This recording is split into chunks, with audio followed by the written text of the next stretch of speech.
ਨਾਨਕ ਏਵੜ ਦਾਤਾ ਸੋ ਕਿਉ ਮਨੋ ਵਿਸਾਰੀਐ।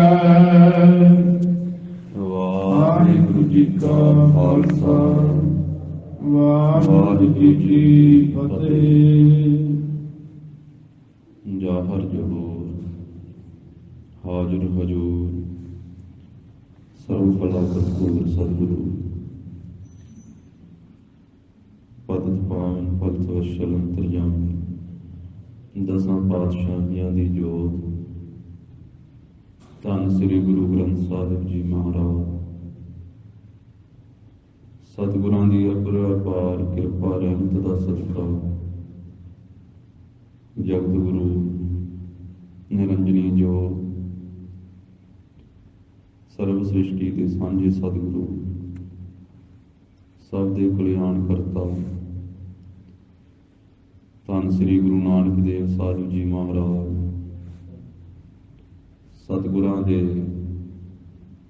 ਪਾਵਨ ਪਵਿੱਤਰ ਅਸਥਾਨ ਗੁਰਦੁਆਰਾ ਸ੍ਰੀ ਵੇਦ ਸਾਹਿਬ ਜੀ ਵਿਖੇ ਗੁਰੂ ਚਰਨਾਂ ਦੀ ਹਾਜ਼ਰੀ ਭਰ ਰਹੀ ਗੁਰੂ ਕੀ ਸਾਜੀ ਨਵਾਜੀ ਹੋਈ ਸਾਧ ਸੰਗਤ ਜੀ,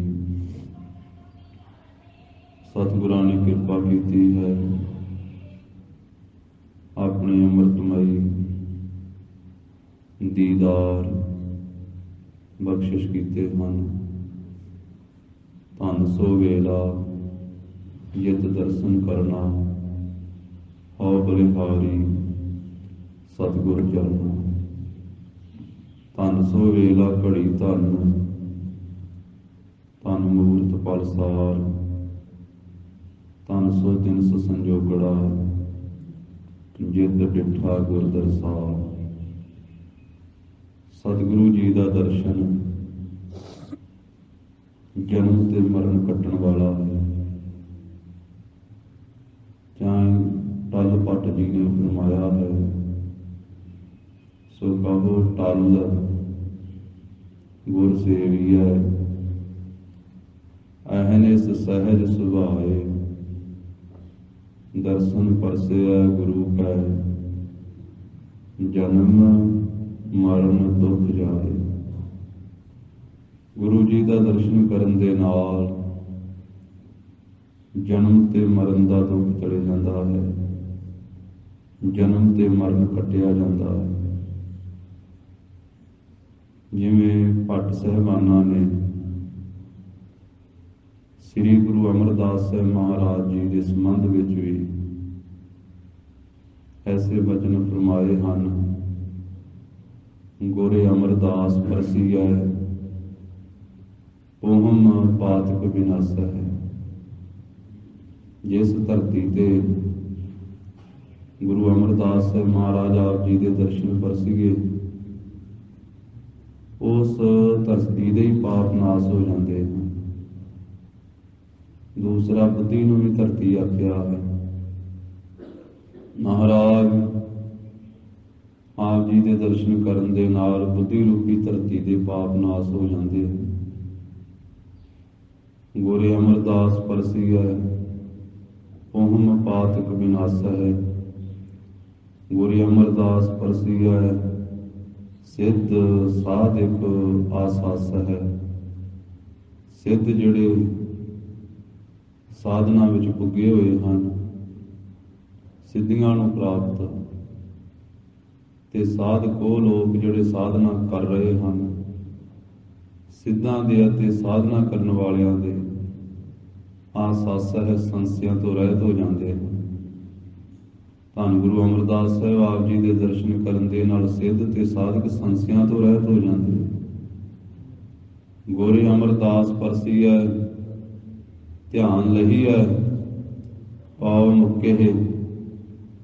ਮਹਾਰਾਜ ਆਪ ਜੀ ਦਾ ਧਿਆਨ ਪ੍ਰਾਪਤ ਕਰੀਏ, ਧਿਆਨ ਲਈਏ ਤੇ ਪਾ ਲਈਦੀ ਹੈ ਮੁਕਤੀ।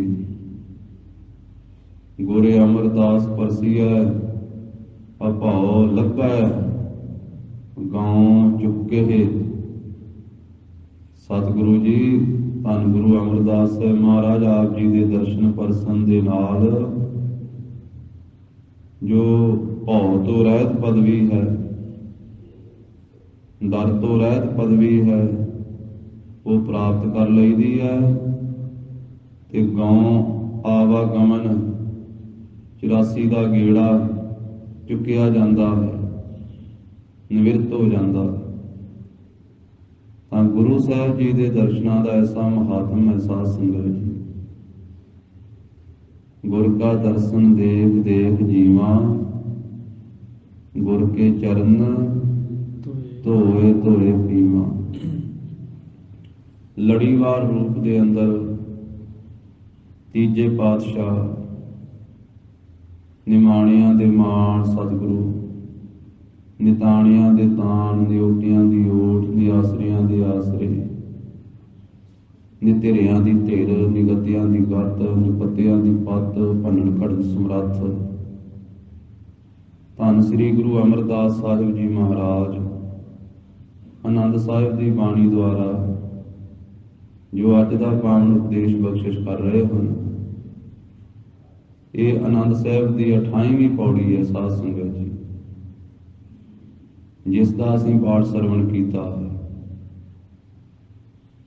920 ਅੰਗ ਤੋਂ ਇਹ ਪੌੜੀ ਆਰੰਭ ਹੁੰਦੀ ਹੈ,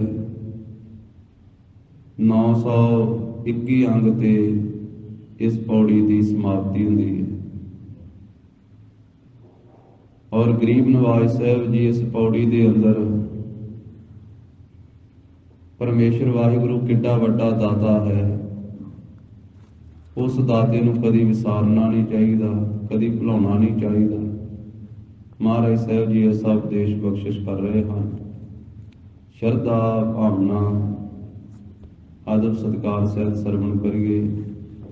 ਉਚਾਰਨ ਕਰੋ ਜੀ ਸਤਿਨਾਮ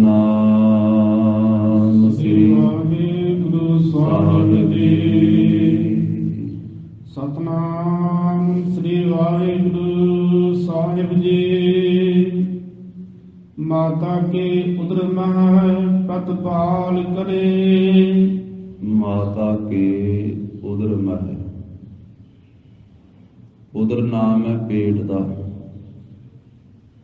ਧੰਨ ਸ੍ਰੀ ਗੁਰੂ ਅਮਰਦਾਸ ਸਾਹਿਬ ਮਹਾਰਾਜ ਕਹਿੰਦੇ ਹੋ ਪਰਮੇਸ਼ਰ ਵਾਹਿਗੁਰੂ ਏਡਾ ਵੱਡਾ ਦਾਤਾ ਹੈ ਜੋ ਜਨਮ ਲੈਣ ਤੋਂ ਪਹਿਲਾਂ ਹੀ, ਜਿਸ ਵੇਲੇ ਸਾਡਾ ਜਨਮ ਨਹੀਂ ਸੀ ਹੋਇਆ ਹਲੇ, ਸਾਡਾ ਇਹ ਸਰੀਰ ਮਾਤਾ ਦੇ ਉਦਰ ਦੇ ਵਿੱਚ ਸੀ। ਮਾਤਾ ਕੇ ਉਦਰ ਮਹਿ ਪ੍ਰਤਪਾਲ ਕਰੇ, ਉਹ ਪ੍ਰਭੂ ਮਾਤਾ ਦੇ ਪੇਟ ਵਿੱਚ ਵੀ ਪ੍ਰਤਪਾਲਨਾ ਕਰਦਾ। ਜਿਸ ਵੇਲੇ ਨਾ ਹੱਥ ਕੰਮ ਕਰਦੇ ਸੀ, ਨਾ ਪੈਰ ਕੰਮ ਕਰਦੇ ਸੀ, ਨਾ ਅੱਖਾਂ ਖੁੱਲੀਆਂ ਸੀ, ਜਿਸ ਵੇਲੇ ਪੁੱਠਾ ਲਟਕਦਾ ਸੀ ਇਹ ਜੀ, ਜਨਮ ਤੋਂ ਪਹਿਲਾਂ ਮਾਤਾ ਦੇ ਗਰਭ ਦੇ ਵਿੱਚ, ਉਦਰ ਪੇਟ ਦੇ ਵਿੱਚ, ਤੇ ਪੇਟ ਦੇ ਅੰਦਰ ਗਰਭ ਦੇ ਵਿੱਚ ਪੁੱਠਾ ਲਟਕਦਾ ਸੀ ਇਹ ਜੀ, ਜਿਸ ਦਾ ਜ਼ਿਕਰ ਪੰਚਮ ਪਾਤਸ਼ਾਹ ਜੀ ਨੇ ਜੈਤਸਰੀ ਦੀ ਵਾਰ ਵਿੱਚ ਵੀ ਕੀਤਾ। ਮੁਖ ਤਲੇ ਪੈਰ ਉੱਪਰੇ ਵਸੰਦੋ ਕੋਹ ਥੜਾ ਥਾਏ। ਮੁਖੇ ਠਾਣੂ ਸੀ, ਪੈਰ ਉੱਪਰ ਵੱਲ ਨੂੰ ਸੀ, ਜੀਵ ਕੋਝੇ ਥਾਂ ਦੇ ਉੱਤੇ ਵਸਿਆ ਹੋਇਆ ਸੀ।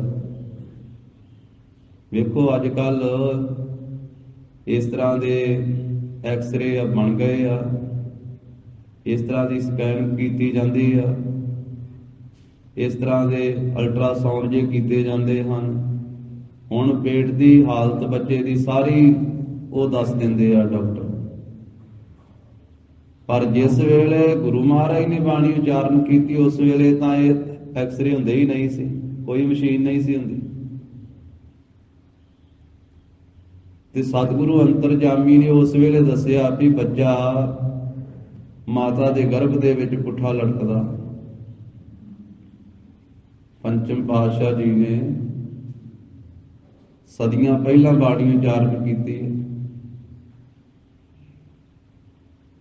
ਤੇ ਆਪ ਜੀ ਨੇ ਉਸ ਵੇਲੇ ਬਚਨ ਉਚਾਰਨ ਕੀਤੇ ਵੀ ਮੁਖ ਤਲੇ ਪੈਰ ਉੱਪਰੇ ਵਸੰਦੋ ਕੋਹ ਥੜਾ ਥਾਏ। ਬੱਚੇ ਦਾ ਜਨਮ ਲੈਣ ਤੋਂ ਪਹਿਲਾਂ ਮੁੱਖੇ ਠਾਣੂ ਹੈ ਗਰਭ ਦੇ ਵਿੱਚ, ਪੈਰ ਉੱਪਰ ਨੂੰ ਹਨ ਤੇ ਕੋਝੇ ਥਾਂ ਦੇ ਉੱਤੇ ਇਹ ਵਸਿਆ ਹੋਇਆ। ਫਿਰ ਨਾਲ ਬਚਨ ਕੀਤਾ, ਨਾਨਕ ਸੋ ਧਣੀ ਕਿਉ ਵਿਸਾਰਿਓ, ਉਧਰਹਿ ਜਿਸ ਦਾ ਨਾਲ। ਉਸ ਮਾਲਕ ਨੂੰ ਕਿਉਂ ਵਿਸਾਰਿਆ ਭਾਈ, ਜਿਸ ਦੀ ਨਾਮ ਦੀ ਬਰਕਤ ਦੇ ਨਾਲ ਤੂੰ ਗਰਭ ਵਿੱਚ ਪੁੱਠਾ ਲਟਕਿਆ ਹੋਇਆ ਬਚਿਆ। ਜਿੱਥੇ ਪੁੱਠਾ ਲਟਕਿਆ ਹੋਇਆ ਸੀ ਤੇ ਗਰਭ ਦੀ ਅੱਗ ਦੇ ਵਿੱਚ ਤੈਨੂੰ ਬਚਾਇਆ। ਉਹ ਵਾਹਿਗੁਰੂ ਨੇ ਤੇਰੀ ਪਾਲਣਾ ਕੀਤੀ ਤੇ ਉੱਥੇ ਰੱਖਿਆ ਵੀ ਕੀਤੀ। ਤੇ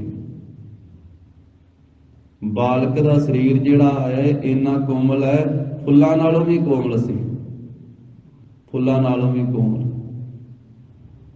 ਜਿੱਥੇ ਮਾਤਾ ਦੇ ਖਾਧੇ ਹੋਏ ਰੋੜ ਵੀ ਹਜਮ ਹੋ ਜਾਂਦੇ, ਪਰ ਇਹ ਫੁੱਲਾਂ ਨਾਲੋਂ ਵੀ ਕੋਮਲ ਸੋਹਲ ਸਰੀਰ ਮਹਾਰਾਜ ਸਾਹਿਬ ਜੀ ਨੇ ਆਪਣੀ ਨਾਮ ਦੀ ਲਿਵ ਦੇ ਨਾਲ ਇਸ ਸਰੀਰ ਦੀ ਰੱਖਿਆ ਕੀਤੀ। ਜਿਵੇਂ ਭਾਂਡਾ, ਕੱਚਾ ਭਾਂਡਾ ਆਵੇ ਵਿੱਚ ਰੱਖ ਕਰਕੇ ਪਕਾਇਆ ਜਾਂਦਾ ਨਾ, ਉਹਨੂੰ ਸੇਕ ਦੇ ਕੇ, ਇਸ ਤਰ੍ਹਾਂ ਇਹ ਸਰੀਰ ਨੂੰ ਉੱਥੇ ਜਾਣੋ ਕਿ ਪਕਾਇਆ ਹੈ ਕਰਤਾ ਪੁਰਖ ਨੇ, ਪਰ ਇਹਨੂੰ ਸੜਨ ਨਹੀਂ ਦਿੱਤਾ, ਇਹਨੂੰ ਖਤਮ ਨਹੀਂ ਹੋਣ ਦਿੱਤਾ। ਫਿਰ ਇਹਦੀ ਪਾਲਣਾ ਕੀਤੀ ਹੈ। ਬੱਚਾ ਜਿੰਨਾ ਚਿਰ ਗਰਭ ਦੇ ਵਿੱਚ ਹੈ, ਉਦਰ ਦੇ ਵਿੱਚ ਹੈ, ਤਾਂ ਮਾਤਾ ਦਾ ਖਾਧਾ ਪੀਤਾ ਹੋਇਆ ਜੋ ਭੋਜਨ ਹੈ ਉਹ ਨਾੜੂਏ ਦੇ ਰਾਹੀਂ ਬੱਚੇ ਦੀ ਖੁਰਾਕ ਬਣਦਾ। ਨਾੜੂਏ ਦੇ ਰਾਹੀਂ ਜਨਮ ਤੋਂ ਬਾਅਦ ਉਹ ਨਾੜੂਆ ਕੱਟਿਆ ਜਾਂਦਾ। ਉਸ ਵੇਲੇ ਇਹਨੂੰ ਮੁੱਖ ਦੇ ਰਾਹੀਂ ਖੁਰਾਕ ਨਹੀਂ ਪਹੁੰਚਦੀ, ਉਸ ਵੇਲੇ ਨਾੜੂਏ ਦੇ ਰਾਹੀਂ ਕਰਤਾ ਪੁਰਖ ਨੇ ਖੁਰਾਕ ਪਹੁੰਚਾਈ। ਤੇ ਸਤਿਗੁਰੂ ਜੀ, ਧੰਨ ਗੁਰੂ ਅਮਰਦਾਸ ਸਾਹਿਬ ਜੀ ਇੱਥੇ ਦੱਸ ਰਹੇ ਆ ਕਿ ਹੇ ਜੀਵ ਤੂੰ ਭੁੱਲ ਰਿਹਾ ਹੈ, ਕਿਉਂਕਿ ਗੁਰੂ ਸਾਹਿਬ ਚੇਤਾ ਕਰਾਉਂਦੇ ਜੋ ਕੁਝ ਅਸੀਂ ਭੁੱਲੇ ਹੋਏ ਆ ਨਾ ਸੰਸਾਰੀ ਜੀ, ਭੁੱਲਿਆ ਨੂੰ ਗੁਰੂ ਯਾਦ ਕਰਾਉਂਦਾ ਹੈ, ਗੁਰੂ ਚੇਤੇ ਕਰਾਉਂਦੇ ਹਨ ਵਾਰ-ਵਾਰ ਜੋ ਕੁਝ ਅਸੀਂ ਭੁੱਲੇ। ਮਾਰੇ ਕਹਿੰਦੇ ਤੈਨੂੰ ਇਹ ਵੀ ਚੇਤਾ ਭੁੱਲ ਗਿਆ ਵੀ ਮੈਂ ਗਰਭ 'ਚ ਪੁੱਠਾ ਲਟਕਦਾ ਸਾਂ, ਹੁਣ ਧਰਤੀ ਤੇ ਤੇਰੇ ਪੈਰ ਜੂ ਲੱਗ ਗਏ, ਤੈਨੂੰ ਚੇਤਾ ਭੁੱਲ ਗਿਆ ਵੀ ਮੈਂ ਗਰਭ ਵਿੱਚ ਪੁੱਠਾ ਲਟਕਦਾ ਸਾਂ। ਆਪਾਂ ਅੰਮ੍ਰਿਤ ਬਾਣੀ ਚੋਂ ਇਹ ਬਚਨ ਪੜ੍ਹਦੇ ਹਾਂ, ਵਿੱਚੋਂ ਗਰਭੈ ਨਿਕਲੇ ਆਇਆ, ਖਸਮ ਵਿਸਾਰ ਦੁਨੀ ਚਿਤ ਲਾਇਆ। ਜਦੋਂ ਇਹਦਾ ਜਨਮ ਹੋ ਗਿਆ ਤੇ ਇਹਨੂੰ ਚੇਤਾ ਭੁੱਲ ਗਿਆ ਵੀ ਮੈਂ ਗਰਭ ਵਿੱਚ ਪੁੱਠਾ ਵੀ ਲਟਕਦਾ ਸਾਂ। ਮਾਲਕ ਨੂੰ ਭੁਲਾ ਕਰਕੇ ਤੇ ਦੁਨੀਆ ਵਿੱਚ ਚਿੱਤ ਲਾ ਲਿਆ ਇਹਨੇ। ਜਿੰਨਾ ਚਿਰ ਪੁੱਠਾ ਲਟਕਦਾ ਸੀ, ਸਿਰ ਹੇਠਾਂ ਨੂੰ ਸੀ, ਪੈਰ ਉੱਪਰ ਵੱਲ ਨੂੰ ਸੀ, ਉੱਥੇ ਤਰਲੇ ਵੀ ਪਾਉਂਦਾ ਸੀ ਕਿ ਮੇਰੇ ਮਾਲਕਾ, ਮੇਰੇ ਪ੍ਰਭੂ ਵਾਹਿਗੁਰੂ, ਮੈਨੂੰ ਇਸ ਗਰਭ ਦੇ ਵਿੱਚੋਂ ਕੱਢ ਬਾਹਰ ਤੇ ਮੈਂ ਤੇਰਾ ਸਵਾਸ ਸਵਾਸ ਸਿਮਰਨ ਭਜਨ ਕਰਾਂਗਾ, ਮੈਂ ਤੇਰੀ ਆਰਾਧਨਾ ਕਰਾਂਗਾ, ਤੇਰੀ ਬੰਦਗੀ ਕਰਾਂਗਾ। ਪਰ ਜਦੋਂ ਦੁਨੀਆ ਦੀ ਹਵਾ ਲੱਗੀ, ਫਿਰ ਦੁਨੀਆ ਵਿੱਚ ਹੀ ਪਰਚ ਗਿਆ, ਖਚਤ ਹੋ ਗਿਆ ਤੇ ਮਾਲਕ ਨੂੰ ਭੁਲਾ ਦਿੱਤਾ। ਸਤਿਗੁਰੂ ਗਰੀਬ ਨਵਾਜ ਕਹਿੰਦੇ ਭਾਈ ਉਹ ਵਾਹਿਗੁਰੂ ਐਸਾ ਦਾਤਾ ਹੈ, ਐਸਾ ਪਰਵਦਗਾਰ ਹੈ, ਐਸਾ ਪਾਲਣਹਾਰ ਹੈ, ਮਾਤਾ ਕੀ ਉਦਰ ਮਹਿ ਪ੍ਰਤਪਾਲ ਕਰੇ।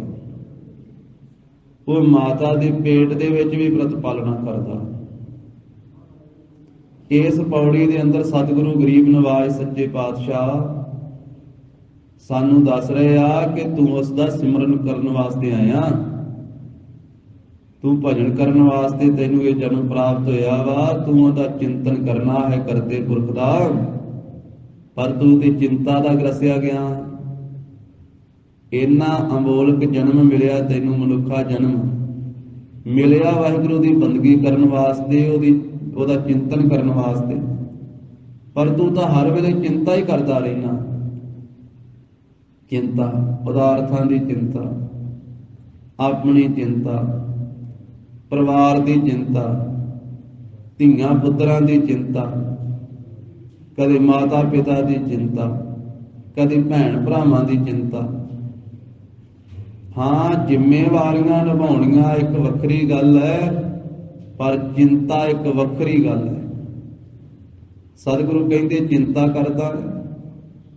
ਇਸੇ ਕਰਕੇ ਗੁਰੂ ਸਾਹਿਬ ਨੇ ਆਖਿਆ ਕਿ ਭਾਈ ਗੁਰੂ ਕੀ ਬਾਣੀ ਦਾ ਪਾਠ ਕਰੋ, ਗੁਰੂ ਕੀ ਬਾਣੀ ਸੁਣੋ, ਕਿਉਂਕਿ ਧੁਰ ਕੀ ਬਾਣੀ ਨਾਲ ਜਦੋਂ ਜੁੜੋਗੇ ਤੇ ਚਿੰਤਾ ਫੇਰ ਹੀ ਦੂਰ ਹੋਣੀ ਹੈ। ਧੁਰ ਕੀ ਬਾਣੀ ਆਏ ਤਿਨ ਸਗਲੀ ਚਿੰਤ ਮਿਟਾਈ। ਇਹ ਸੱਚਖੰਡ ਦੇ ਵਿੱਚੋਂ ਇਹ ਧੁਰ ਕੀ ਬਾਣੀ ਗੁਰੂ ਸਾਹਿਬ ਦੇ ਹਿਰਦੇ ਵਿੱਚੋਂ ਆਈ ਹੋਈ ਹੈ। ਸੰਸਾਰ ਵਿੱਚ ਤਾਂ ਆਈ ਹੋਈ ਹੈ, ਗੁਰੂ ਗ੍ਰੰਥ ਸਾਹਿਬ ਜੀ ਦਾ ਪ੍ਰਕਾਸ਼ ਹੈ ਵੇਖੋ। ਪਰ ਸਾਡੀ ਚਿੰਤਾ ਉਸ ਦਿਨ ਦੂਰ ਹੋਣੀ ਹੈ ਜਿਸ ਦਿਨ ਧੁਰ ਕੀ ਬਾਣੀ ਆਈ। ਕਹੀਏ ਧੁਰ ਕੀ ਬਾਣੀ ਸਾਡੇ ਹਿਰਦੇ ਵਿੱਚ ਜਦੋਂ ਆਈ। ਸੰਸਾਰ ਵਿੱਚ ਤਾਂ ਬਾਣੀ ਆਈ ਹੋਈ ਹੈ, ਗੁਰੂ ਦਰਬਾਰਾਂ ਵਿੱਚ ਤਾਂ ਗੁਰਬਾਣੀ ਦਾ ਪਾਠ ਹੁੰਦਾ ਹੈ, ਗੁਰਬਾਣੀ ਦਾ ਕੀਰਤਨ ਹੁੰਦਾ ਹੈ, ਗੁਰਬਾਣੀ ਦੀ ਕਥਾ ਹੁੰਦੀ ਹੈ। ਪਰ ਮਨੁੱਖ ਦੀ ਚਿੰਤਾ ਉਸ ਦਿਨ ਦੂਰ ਹੋਣੀ ਹੈ ਜਦੋਂ ਧੁਰ ਕੀ ਬਾਣੀ ਇਹਦੇ ਅੰਦਰ ਆਈ। ਤੇ ਅੰਦਰ ਆਉਣੀ ਹੈ ਪੜ੍ਹ ਕੇ, ਜਪ ਕੇ, ਸੁਣ ਕੇ, ਮੰਨ ਕੇ। ਗਾਵੀਐ ਸੁਣੀਐ ਮਨ ਰਖੀਐ ਭਾਉ, ਦੁੱਖ ਪਰ ਹਰ ਸੁਖ ਘਰ ਲੈ ਜਾਏ। ਧੁਰ ਕੀ ਬਾਣੀ ਆਈ ਤਿਨ ਸਗਲੀ ਚਿੰਤ ਮਿਟਾਈ। ਫਿਰ ਸਾਰੀ ਚਿੰਤਾ ਨੂੰ ਮਿਟੇਗੀ ਜਦੋਂ ਧੁਰ ਕੀ ਬਾਣੀ ਸਾਡੇ ਹਿਰਦੇ ਵਿੱਚ ਵਸੇਗੀ।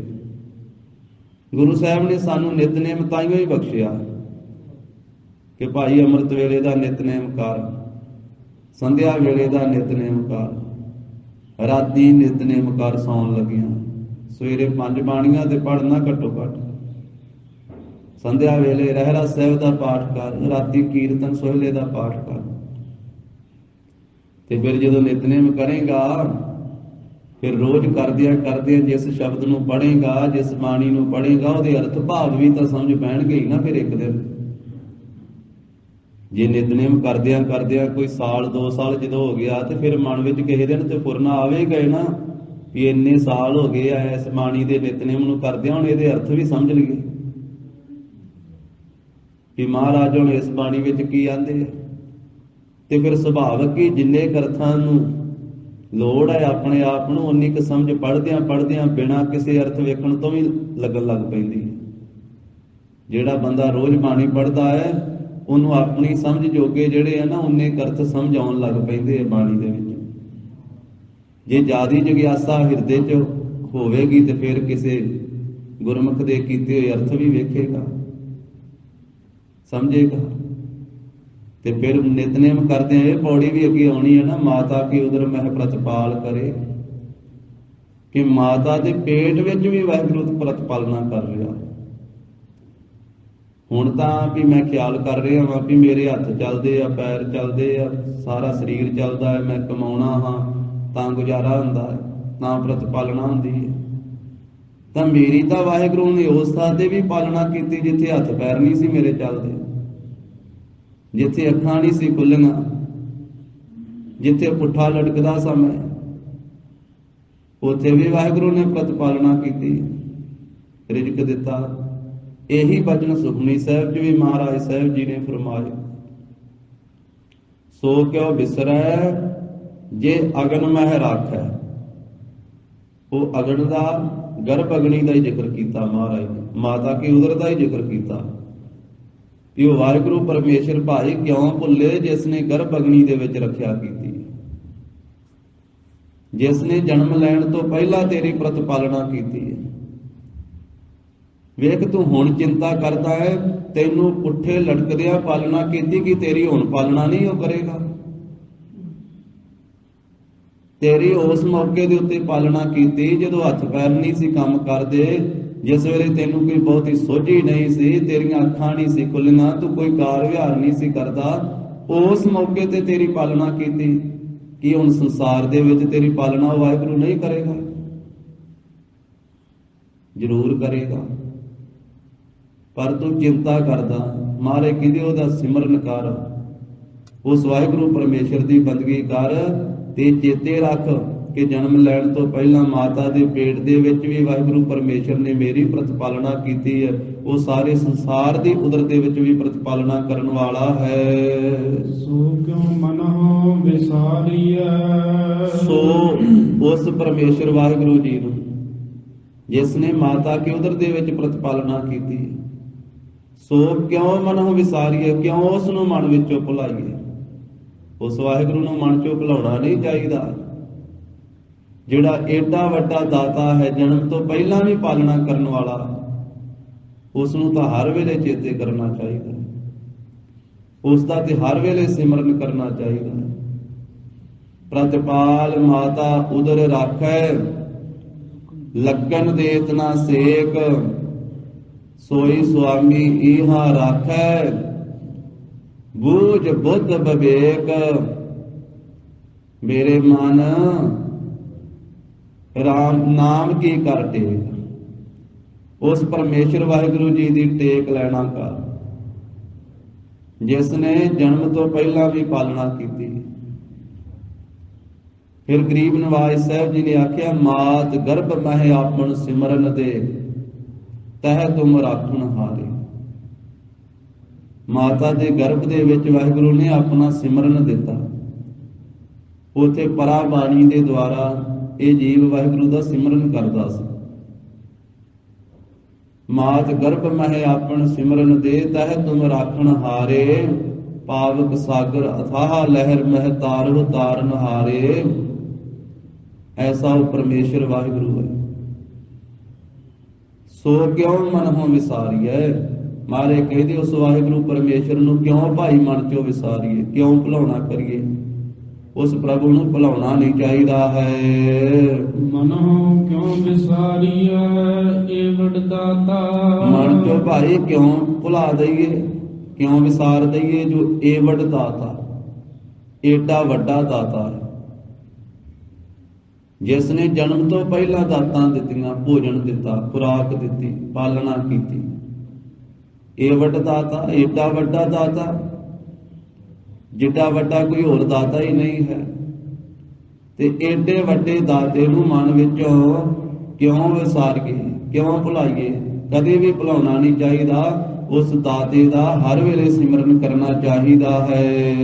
ਜੇ ਅਗਨ ਮਹਿ ਆਹਾਰ ਪਹੁੰਚਾਵੇ।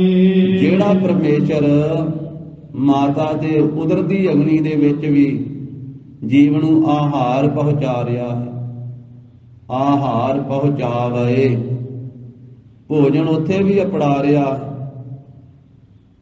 ਉਸ ਥਾਂ ਦੇ ਉੱਤੇ ਵੀ ਪਾਲਣਾ ਕਰ ਰਿਹਾ, ਰੱਖਿਆ ਕਰ ਰਿਹਾ ਹੈ ਪੁੱਠੇ ਲਟਕਦੇ ਦੀ। ਅਗਨੀ ਦੇ ਵਿੱਚ, ਗਰਭ ਅਗਨੀ ਦੇ ਵਿੱਚ ਵੀ ਰੱਖਿਆ ਜੋ ਪਰਮੇਸ਼ਰ ਕਰਦਾ ਹੈ, ਤੇ ਉੱਥੇ ਵੀ ਭੋਜਨ ਅਪੜਾਉਂਦਾ ਹੈ।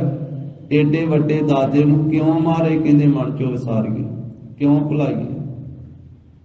ਨਹੀਂ ਭੁਲਾਉਣਾ ਚਾਹੀਦਾ। ਗਰੀਬ ਨਵਾਜ ਧੰਨ ਸ੍ਰੀ ਗੁਰੂ ਨਾਨਕ ਦੇਵ ਸਾਹਿਬ ਮਹਾਰਾਜ ਇੱਕ ਦਿਨ ਭਾਈ ਮਰਦਾਨਾ ਜੀ ਦੇ ਨਾਲ ਬਚਨ ਕਰਦੇ ਹੋਇਆ ਮਹਾਰਾਜ ਨੇ ਬਚਨ ਕੀਤੇ। ਕਹਿਣ ਲੱਗੇ ਕਿ ਮਰਦਾਨਿਆਂ ਸੁਣ, ਇਤਿਹਾਸ ਦੀਆਂ ਪੰਕਤੀਆਂ ਹਨ।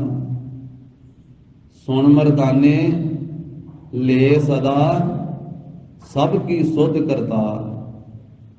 ਮਰਦਾਨਿਆਂ ਕਰਤਾਰ ਸਾਰਿਆਂ ਦੀ ਸੁਧ ਲੈਂਦਾ, ਸਾਰਿਆਂ ਦੀ ਖਬਰਸਾਰ ਲੈਂਦਾ, ਕੱਲੇ ਕੱਲੇ ਦੀ ਲੈਂਦਾ, ਹਰ ਇੱਕ ਦੀ ਪਾਲਣਾ ਕਰਤਾਰ ਕਰ ਰਿਹਾ। ਸੁਣ ਮਰਦਾਨੇ ਲੈ ਸਦਾ ਸਭ ਕੀ ਸੁਧ ਕਰਤਾਰ। ਦੇਹ ਬਣੀ ਪਛਾਤ ਹੈ ਪੂਰਬ ਬਣਾ ਆਹਾਰ।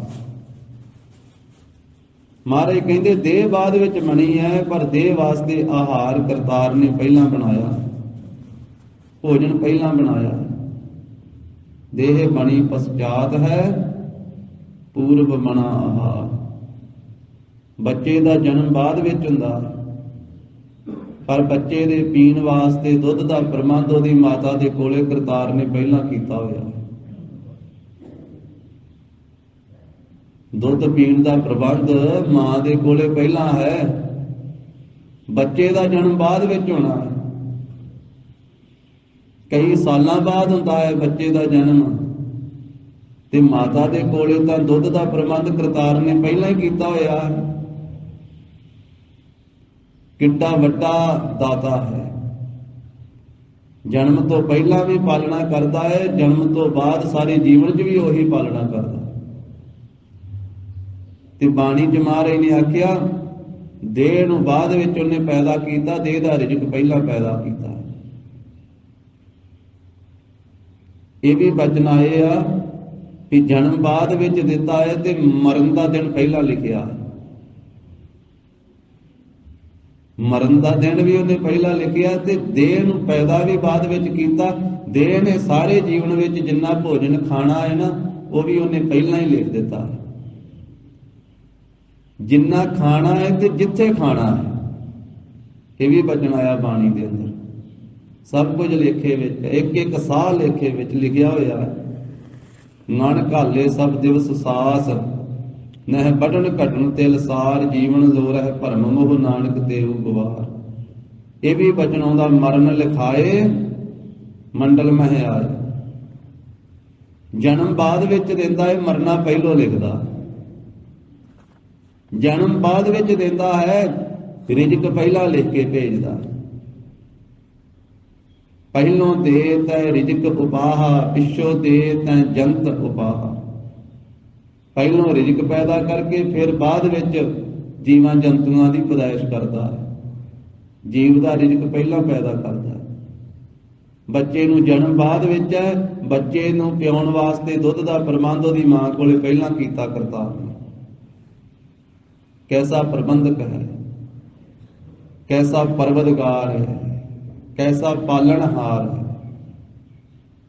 ਤਾਂ ਹੀ ਉਸ ਨੂੰ ਪਰਵਦਗਾਰ ਆਖਿਆ, ਤਾਂ ਹੀ ਉਸ ਨੂੰ ਰਿਜ਼ਕ ਦਾਤਾ ਆਖਿਆ ਕਿ ਰੋਜੀ ਦਿਹੰਦ ਹੈ, ਕਿ ਰਾਜਕ ਰਹਿੰਦ ਹੈ। ਰਿਜ਼ਕ ਦੇਣ ਵਾਲਾ ਤਾਂ ਹੀ ਦਾਤਾ ਆਖਿਆ ਹੈ ਮਹਾਰਾਜ ਸਾਹਿਬ। ਏਵਟ ਦਾਤਾ, ਏਡਾ ਵੱਡਾ ਦਾਤਾ। ਜੇ ਅਗਨ ਮਹਿ ਆਹਾਰ ਪਹੁੰਚਾਵੇ, ਜੋ ਪਰਮੇਸ਼ਰ ਗਰਭ ਅਗਨੀ ਦੇ ਵਿੱਚ ਵੀ ਆਹਾਰ ਦੇ ਰਿਹਾ ਜੀਵਾਂ ਦੇ, ਤਾਂ ਉੱਥੇ ਵੀ ਭੋਜਨ ਦੇ ਰਿਹਾ। ਤੋ ਗਰੀਬ ਨਵਾਜ ਕਹਿੰਦੀ ਉਸ ਪਰਮੇਸ਼ਰ ਵਾਹਿਗੁਰੂ ਜੀ ਨੂੰ ਕਦੇ ਭੁਲਾਉਣਾ ਨਹੀਂ ਚਾਹੀਦਾ, ਹਰ ਵੇਲੇ ਚੇਤੇ ਕਰਨਾ ਚਾਹੀਦਾ। ਜਿਸ ਦਾ ਦਿੱਤਾ ਖਾ ਰਹੇ, ਜਿਸ ਦਾ ਦਿੱਤਾ ਖਾਵਣਾ, ਤਿਸ ਕਹੀ ਹੈ ਸਾਬਾਸ। ਨਾਨਕ ਹੁਕਮ ਨਾ ਚੱਲੇ, ਨਾਲ ਖਸਮ ਚੱਲੇ ਅਰਦਾਸ। ਉਹਦੇ ਅੱਗੇ ਤੇ ਅਰਦਾਸ ਕਰਨੀ ਚਾਹੀਦੀ, ਤਰਲਾ ਪਾਉਣਾ ਚਾਹੀਦਾ, ਬੇਨਤੀ ਕਰਨੀ ਚਾਹੀਦੀ। ਜਿਸ ਦਾ ਦਿੱਤਾ ਖਾ ਰਹੇ, ਜੋ ਦਾਤਾ ਹੈ ਸਭਨਾ ਜੀਆਂ ਕਾ ਇੱਕ ਦਾਤਾ, ਸੋ ਮੈਂ ਵਿਸਰ ਨਾ ਜਾਈ। ਉਹ ਮੈਨੂੰ ਵਿਸਰਨਾ ਨਹੀਂ ਚਾਹੀਦਾ, ਭੁੱਲਣਾ ਨਹੀਂ ਚਾਹੀਦਾ। ਸੋ ਕਿਉਂ ਵਿਸਰੈ ਜਿਨ ਸਭ ਕਿਛ ਦੀਆ, ਸੋ ਕਿਉਂ ਵਿਸਰੈ ਜੇ ਜੀਵਨ ਜੀਆ। ਜਿਸ ਨੇ ਜੀਣ ਵਾਸਤੇ ਜੀਵਨ ਦਿੱਤਾ ਹੈ, ਇਹ ਸਵਾਸ ਦਿੱਤੇ ਆ, ਸਰੀਰ ਦਿੱਤਾ, ਜ਼ਿੰਦਗੀ ਦਿੱਤੀ, ਸਭ ਕੁਝ ਦਿੱਤਾ, ਉਹ ਦਾਤਾ ਨਹੀਂ ਵਿਸਰਨਾ ਚਾਹੀਦਾ, ਨਹੀਂ ਭੁੱਲਣਾ ਚਾਹੀਦਾ। ਤਾਂ ਹੀ ਮਹਾਰਾਜ ਨੇ ਫਰਮਾਇਆ, ਰੈਣ ਦਿਵਸ ਪ੍ਰਭਾਤ ਤੂੰ ਹੈ ਹੀ ਗਾਵਣਾ, ਜੀ ਅਜੰਤ ਸਰਬੱਤ ਨਾਉ ਤੇਰਾ ਧਿਆਵਣਾ। ਤੂੰ ਦਾਤਾ ਦਾਤਾਰ, ਤੇਰਾ ਦਿੱਤਾ ਖਾਵਣਾ। ਭਗਤ ਜਨਾ ਕੈ ਸੰਗ ਪਾਪ ਗਵਾਵਣਾ, ਜਨ ਨਾਨਕ ਸਤ ਬਲਿਹਾਰੈ, ਬਲ ਬਲ ਜਾਵਣਾ। ਤਾਂ ਉਹ ਦਾਤਾ ਹੈ ਪਰਮੇਸ਼ਰ, ਜਿੱਥੇ ਪਾਲਣਹਾਰ ਹੈ, ਸਿਰਜਣਹਾਰ ਹੈ, ਸਾਰੀਆਂ ਦਾਤਾਂ ਦੇਣ ਵਾਲਾ। ਤਾਂ ਮਹਾਰਾਜ ਧੰਨ ਗੁਰੂ ਅਮਰਦਾਸ ਸਾਹਿਬ ਜੀ ਇੱਥੇ ਫਰਮਾ ਰਹੇ ਆ ਕਿ ਬੰਦਿਆ ਤੂੰ ਚਿੰਤਾ ਕਰਦਾ ਹੈ ਆਹਾਰ ਦੀ। ਤੇਰੇ ਤਾਂ ਜਨਮ ਲੈਣ ਤੋਂ ਪਹਿਲਾਂ ਉਹਨੇ ਤੇਰੀ ਪਾਲਣਾ ਕੀਤੀ ਹੈ। ਤਾਂ ਜਿਸ ਨੇ ਗਰਭ ਅਗਨੀ ਵਿੱਚ ਆਹਾਰ ਪਹੁੰਚਾਇਆ, ਏਡਾ ਵੱਡਾ ਦਾਤਾ, ਉਹ ਪਰਮੇਸ਼ਰ ਵਾਹਿਗੁਰੂ ਭੁਲਾਉਣਾ ਨਹੀਂ ਚਾਹੀਦਾ ਹੈ। ਉਸ ਨੂੰ ਕਿਉ ਪੋਹਿ ਨਾ ਸਕੀ, ਉਸ ਨੂੰ, ਉਸ ਜੀਵ ਨੂੰ ਕਿਹੋ ਤੋਂ ਭਾਵ ਹੈ ਕਿਸੇ ਪ੍ਰਕਾਰ ਵੀ ਪੋਹਿ ਨਾ ਸਕੀ। ਗਰਭ ਦੀ ਜੋ ਅੱਗ ਹੈ ਉਹ ਪੋਹ ਨਹੀਂ ਸਕੀ ਹੈ, ਉਹ ਸਪਰਸ਼ ਨਹੀਂ ਕਰ ਸਕੀ ਹੈ। ਜੀਵ, ਬੱਚਾ, ਬੱਚੀ, ਉਹ ਗਰਭ ਦੇ ਵਿੱਚ ਪੁੱਠਾ ਲਟਕਦਾ ਰਿਹਾ, ਗਰਭ ਦੀ ਅੱਗ ਦੇ ਵਿੱਚ ਰਿਹਾ ਕਈ ਮਹੀਨੇ, ਪਰ ਉਸ ਜੀਵ ਨੂੰ ਕਿਸੇ ਪ੍ਰਕਾਰ ਵੀ ਉਹ ਗਰਭ ਦੀ ਅੱਗ ਸਪਰਸ਼ ਵੀ ਨਹੀਂ ਕਰ ਸਕੀ ਹੈ। ਜਿਸ ਨਾਉ ਆਪਣੀ ਲਿਵ ਲਾਵੇ, ਜਿਸ ਜੀਵ ਦੇ ਤਾਈ ਆਪਣੀ ਲਿਵ ਲਾਉਂਦਾ ਹੈ ਪਰਮੇਸ਼ਰ, ਤੇ ਗਰਭ ਦੇ ਵਿੱਚ ਇਹਦੀ ਲਿਵ ਲੱਗੀ ਹੋਈ ਸੀ। ਲਿਵ ਤੋਂ ਭਾਵ ਹੈ ਵੀ ਇੱਕ ਰਸ ਜੁੜਿਆ ਹੋਇਆ ਸੀ ਪਰਮੇਸ਼ਰ ਦੇ ਨਾਲ। ਇਹਦੀ ਲਿਵ ਲੱਗੀ ਹੋਈ ਸੀ, ਇਹਦੀ ਬਿਰਤੀ ਜੀਵ ਦੀ ਪ੍ਰਭੂ ਦੇ ਨਾਲ ਜੁੜੀ ਹੋਈ ਸੀ। ਉੱਥੇ ਟੁੱਟਦੀ ਨਹੀਂ ਸੀ। ਤੇ ਜਨਮ ਲੈ ਕੇ ਜਦੋਂ ਸੰਸਾਰ ਵਿੱਚ ਵਿਚਰਿਆ, ਇੱਥੇ ਹੁਣ ਜੁੜਦੀ ਨਹੀਂ, ਇੱਥੇ ਟੁੱਟੀ ਹੋਈ ਹੈ। ਉੱਥੇ ਟੁੱਟਦੀ ਨਹੀਂ ਸੀ, ਉੱਥੇ ਸਦਾ ਹੀ ਲੱਗੀ ਹੋਈ ਸੀ। ਹਰ ਵੇਲੇ ਉਹਦੇ ਤੋਂ ਬਿਨਾਂ ਦੂਜਾ ਫੁਰਨਾ ਹੀ ਨਹੀਂ ਸੀ ਕੋਈ। ਤਾਂ ਹੀ ਮਹਾਰਾਜ ਸਾਹਿਬ ਜੀ ਨੇ ਆਖਿਆ ਨਾ, ਅੱਗੇ ਜਾ ਕਰਕੇ ਇਸੇ ਬਾਣੀ ਦੇ ਵਿੱਚ ਹੀ ਆ ਜਾਵੇਗਾ। ਗਰੀਬ ਨਵਾਈ ਨੇ ਕਹਿਣਾ ਹੈ, ਲਿਵ ਛੁੜਕੀ ਲੱਗੀ ਤ੍ਰਿਸ਼ਨਾ, ਮਾਇਆ ਅਮਰ ਵਰਤਾਇਆ। ਜਨਮ ਤੋਂ ਬਾਅਦ ਫਿਰ ਇਹਦੀ ਲਿਵ ਛੁੱਟ ਗਈ। ਕਿਉਂ ਛੁੱਟ ਗਈ? ਕਿਉਂਕਿ ਇਹਨੂੰ ਤ੍ਰਿਸ਼ਨਾ ਲੱਗ ਗਈ। ਖਾਣ ਦੀ ਤ੍ਰਿਸ਼ਨਾ, ਪੀਣ ਦੀ ਤ੍ਰਿਸ਼ਨਾ, ਵੇਖਣ ਦੀ ਤ੍ਰਿਸ਼ਨਾ, ਸੁਣਨ ਦੀ ਤ੍ਰਿਸ਼ਨਾ, ਰਸਾਂ ਕਸਾਂ ਦੀ ਤ੍ਰਿਸ਼ਨਾ। ਫਿਰ ਵੱਡਾ ਹੋਇਆ ਤੇ ਮਾਇਆ ਦੀ ਤ੍ਰਿਸ਼ਨਾ, ਦੌਲਤ ਦੀ ਤ੍ਰਿਸ਼ਨਾ, ਕਈ ਤਰ੍ਹਾਂ ਦੀ ਤ੍ਰਿਸ਼ਨਾ ਫਿਰ ਇਹਨੂੰ ਲੱਗੀ ਹੈ। ਉਹ ਜਿਵੇਂ ਸੰਸਾਰ ਦੇ ਵਿੱਚ ਇਹ ਪ੍ਰਵਿਰਤੀ ਵਿੱਚ ਪਿਆ ਨਾ, ਇਹਦਾ ਜ਼ਿਕਰ ਫਿਰ ਮਹਾਰਾਜ ਨੇ ਇਸ ਤਰ੍ਹਾਂ ਵੀ ਕੀਤਾ। ਪਹਿਲੇ ਪਿਆਰ ਲੱਗਾ ਥਣ ਦੁੱਧ, ਦੂਜੇ ਮਾਏ ਬਾਪ ਕੀ ਸੁਧ, ਤੀਜੇ ਭਈਆ ਭਾਬੀ ਬੇਬ, ਚੌਥੇ ਪਿਆਰੋ ਪੰਨੀ ਖੇਡ, ਪੰਜਵੇਂ ਖਾਣ ਪੀਣ ਕੀ ਧਾਤ, ਛੇਵੇਂ ਕਾਮ ਨਾ ਪੁੱਛੈ ਜਾਤ, ਸਤਵੇਂ ਸੰਜ ਕੀਆ ਘਰ ਵਾਸ, ਅਠਵੇਂ ਕ੍ਰੋਧ ਹੋਆ ਤਨ ਨਾਸ, ਨਾਵੇ ਧੌਲੇ ਉਭੇ ਸਾਹ, ਦਸਵੇਂ ਦੱਦਾ ਹੋਆ ਸੁਆਹ, ਗਏ ਸੇ ਗੀਤ ਪੁਕਾਰੀ ਧਾਹ, ਉੱਡਿਆ ਹੰਸ ਦਸਾਏ ਰਾਹ, ਆਇਆ ਗਿਆ ਮੋਇਆ ਨਾਉ, ਪਿਛੇ ਪੱਤਲ ਸਦਿਓ ਕਾਵ, ਨਾਨਕ ਮਨ ਮੁਖ ਅੰਤ ਪਿਆਰ, ਬਾਜ ਗੁਰੂ ਡੁੱਬਾ ਸੰਸਾਰ। ਇਹਨੂੰ ਫਿਰ ਅੱਗੇ ਇਸ ਤਰ੍ਹਾਂ ਵੀ ਮਹਾਰਾਜ ਨੇ ਕਥਨ ਕੀਤਾ, 10 ਬਾਲ ਧਨ 20 ਰਮਣ, 30 ਕਾ ਸੁੰਦਰ ਕਹਾਵੈ, 40 ਸੀਪੁਰ ਹੋਏ 85 ਪਗ ਖਿਸੈ, 60 ਕੇ ਬੋਡੇ ਪਾਇਆ ਵੈ, 70 ਕਾ ਮਤਹੀਣ, 80 ਕਾ ਵਿਵਹਾਰ ਨਾ ਪਾਵੈ, 90 ਕਾ ਸਹਿਜਾਸਣੀ, ਮੂਲ ਨਾ ਜਾਣੇ ਆਪ ਬਾਲ, ਢੰਡੋਲਮ ਢੂੰਡਮ ਡਿਠ ਮੈਂ, ਨਾਨਕ ਜਗ ਧੂਏ ਕਾ ਧਵਲ ਹਾਰ। ਜਿਸ ਵੇਲੇ ਦੀ ਲਿਵ ਛੁੱਟੀ ਹੈ, ਛੁੜਕ ਗਈ ਹੈ, ਟੁੱਟ ਗਈ ਹੈ, ਤ੍ਰਿਸ਼ਨਾ ਲੱਗ ਗਈ ਹੈ, ਮਾਇਆ ਦਾ ਹੁਕਮ ਵਰਤ ਗਿਆ ਇਹਦੇ ਤੇ, ਮਾਇਆ ਨੇ ਅਮਰ ਵਰਤਾ ਦਿੱਤਾ। ਪਰ ਇਹ ਗਰਭ ਦੇ ਵਿੱਚ ਮਹਾਰਾਜ ਸਾਹਿਬ ਕਹਿੰਦੇ ਇਹਦੀ ਲਿਵ ਜੁੜੀ ਹੋਈ ਸੀ। ਜਿਸ ਨੂੰ ਆਪਣੀ ਲਿਵ ਲਾਵੇ, ਜਿਸ ਜੀਵ ਦੇ ਤਾਈ ਆਪਣੀ ਲਿਵ ਲਾਈ ਹੋਈ ਸੀ ਨਾ ਪ੍ਰਭੂ ਨੇ, ਆਪਣੇ ਨਾਮ ਦੇ ਨਾਲ ਜੋੜਿਆ ਹੋਇਆ ਸੀ, ਤੇ ਉਹਦੇ ਉੱਤੇ ਫਿਰ ਉਹ ਗਰਭ ਅਗਨੀ ਦਾ ਕੋਈ ਅਸਰ ਨਹੀਂ ਹੁੰਦਾ। ਉਹ ਗਰਭ ਅੱਗ ਦੇ ਵਿੱਚ ਇਹਦਾ ਸਰੀਰ ਪੱਕਦਾ ਤਾਂ ਹੈ, ਜਿਵੇਂ ਭਾਂਡਾ ਪੱਕਦਾ ਹੈ ਆਵੇ ਦੇ ਵਿੱਚ, ਪਰ ਸੜਦਾ ਨਹੀਂ ਹੈ। ਉਸ ਨੂੰ ਕਿਹੋ ਪੋਹੇ ਨਾ ਸਕੀ, ਉਸ ਨੂੰ ਕਿਸੇ ਪ੍ਰਕਾਰ ਵੀ ਉੱਥੇ ਉਹ ਅੱਗ ਪੋਹ ਨਹੀਂ ਸਕਦੀ ਹੈ, ਜਾਂ ਇਸੇ ਤਰ੍ਹਾਂ ਮਾਇਆ ਪੋਹ ਨਹੀਂ ਸਕਦੀ ਹੈ। ਜਿਸ ਨੂੰ ਆਪਣੀ ਲਿਵ ਲਾਵੇ, ਜਿਸ ਜੀਵ ਦੇ ਤਾਂ ਹੀ ਆਪਣੀ ਲਿਵ ਉੱਥੇ ਪਰਮੇਸ਼ਰ ਲਾਉਂਦੇ ਹਨ। ਆਪਣੀ ਲਿਵ ਆਪੇ ਲਾਏ, ਗੁਰਮੁਖ ਸਦਾ ਸੰਭਾਲੀਐ। ਗਰੀਬ ਨਵਾਜ ਕਹਿੰਦੇ ਆਪਣੀ ਲਿਵ ਵਾਹਿਗੁਰੂ ਜੀ ਆਪ ਹੀ ਲਾਉਂਦੇ ਆ। ਆਪਣੀ ਲਿਵ ਨੂੰ, ਆਪਣੀ ਪ੍ਰੀਤ ਨੂੰ, ਆਪਣੇ ਨਾਲ ਜਿਹੜੀ ਜੀਵ ਦੀ ਬਿਰਤੀ ਨੂੰ ਜੋੜਦੇ ਆ ਨਾਮ ਦੇ ਵਿੱਚ, ਉਹ ਆਪ ਲਾਉਂਦੇ ਹਨ ਆਪਣੀ ਕਿਰਪਾ ਦੇ ਨਾਲ। ਆਪਣੀ ਲਿਵ ਵੀ ਆਪਣੀ ਵਾਹਿਗੁਰੂ ਜੀ ਦੀ ਆਪੇ ਲਾਏ ਤੇ ਆਪ ਹੀ ਲਾਉਂਦੇ ਆ। ਇਸ ਕਰਕੇ ਗੁਰਮੁਖ ਸਦਾ ਸੰਭਾਲੀਐ। ਮਹਾਰਾਜ ਕਹਿੰਦੇ ਗੁਰੂ ਕੀ ਸ਼ਰਨ ਵਿੱਚ ਪੈ ਕਰਕੇ ਇਹ ਮਨੁੱਖਾ ਜਨਮ ਦੇ ਵਿੱਚ ਭਾਈ ਸਾਨੂੰ ਚਾਹੀਦਾ ਹੈ ਕਿ ਉਸ ਵਾਹਿਗੁਰੂ ਜੀ ਨੂੰ ਸਦਾ ਸੰਭਾਲੀਐ, ਸਦਾ ਵਾਸਤੇ ਚੇਤੇ ਕਰਦੇ ਰਹੀਏ। ਗੁਰਮੁਖ ਬਣ ਕੇ, ਮਨਮੁਖਤਾਈ ਛੱਡ ਕੇ, ਮਨ ਦੀ ਮਰਜ਼ੀ ਛੱਡ ਕੇ, ਗੁਰੂ ਕੀ ਸ਼ਰਨ ਵਿੱਚ ਪੈ ਕੇ, ਗੁਰੂ ਕੀ ਸਿੱਖਿਆ ਲੈ ਕੇ, ਗੁਰੂ ਦਾ ਉਪਦੇਸ਼ ਲੈ ਕੇ, ਗੁਰੂ ਕੀ ਰਹਿਣੀ ਬਹਿਣੀ ਵਿੱਚ ਆ ਕੇ, ਗੁਰੂ ਕੀ ਰਹਿਤ ਮਰਿਆਦਾ ਦੇ ਧਾਰਨੀ ਹੋ ਕੇ ਸਦਾ ਸੰਭਾਲੀਏ। ਸਦਾ ਵਾਸਤੇ ਵਾਹਿਗੁਰੂ ਪਰਮੇਸ਼ਰ ਨੂੰ ਆਪਣੇ ਹਿਰਦੇ ਵਿੱਚ ਯਾਦ ਕਰੀਏ। ਸਦਾ ਵਾਸਤੇ ਪ੍ਰਭੂ ਜੀ ਦਾ ਸਿਮਰਨ ਸੰਭਾਲਣਾ ਕਰੀਏ ਆਪਣੇ ਅੰਦਰ। क्योंकि सानू ये मानस जन्म मिलिया ही सदा संभालण वास्ते है। ये मिलिया ही इस करके है भाई प्राप्त नानक दे हुरिया, गोविंद मिलन की यह तेरी बरिया, अवर काज तेरा कितै न काम, मिल साध संगत भाज केवल नाम। ते जो एडा वड्डा दाता है, मारे कहंदी उसदियां दातां नूं वेख वेख करके हर वेले ਉਹਦਾ चिंतन कर, ਉਹਦਾ शुकराना कर, उस प्रभु दे नाल जुड़ना कर। ਅੰਮ੍ਰਿਤ ਬਾਣੀ ਦੇ ਅੰਦਰ ਜਿੱਥੇ ਇਹ ਜਨਮ ਲੈਣ ਤੋਂ ਪਹਿਲਾਂ ਤੋਂ ਲੈ ਕੇ ਮਹਾਰਾਜ ਨੇ ਜ਼ਿਕਰ ਕੀਤਾ, ਮਾਤਾ ਦੇ ਗਰਭ ਤੋਂ ਲੈ ਕੇ ਉਦਰ ਤੋਂ ਲੈ ਕੇ ਫਿਰ ਜਨਮ ਹੋਇਆ ਤੇ ਸਾਰੇ ਜੀਵਨ ਦੇ ਵਿੱਚ ਕਿੰਨੀਆਂ ਦਾਤਾਂ ਪਰਮੇਸ਼ਰ ਦੀਆਂ ਵਰਤੀਆਂ। ਇਹ ਜੀਵ ਵਰਤ ਰਿਹਾ ਹੈ, ਹੰਢਾ ਰਿਹਾ ਹੈ, ਭੋਗ ਰਿਹਾ ਪ੍ਰਭੂ ਦੀਆਂ ਦਿੱਤੀਆਂ ਦਾਤਾਂ ਨੂੰ। ਤੇ ਸਤਿਗੁਰੂ ਕਹਿੰਦੇ ਉਹਨਾਂ ਦਾਤਾਂ ਵੱਲੇ ਵੇਖ ਕਰਕੇ ਤੂੰ ਵਾਹਿਗੁਰੂ ਦਾ ਸ਼ੁਕਰਾਨਾ ਹੀ ਕਰਦਾ ਰਿਹਾ ਕਰ। ਜਦੋਂ ਸੁਖਮਨੀ ਸਾਹਿਬ ਦਾ ਪਾਠ ਕਰਦੇ ਹਾਂ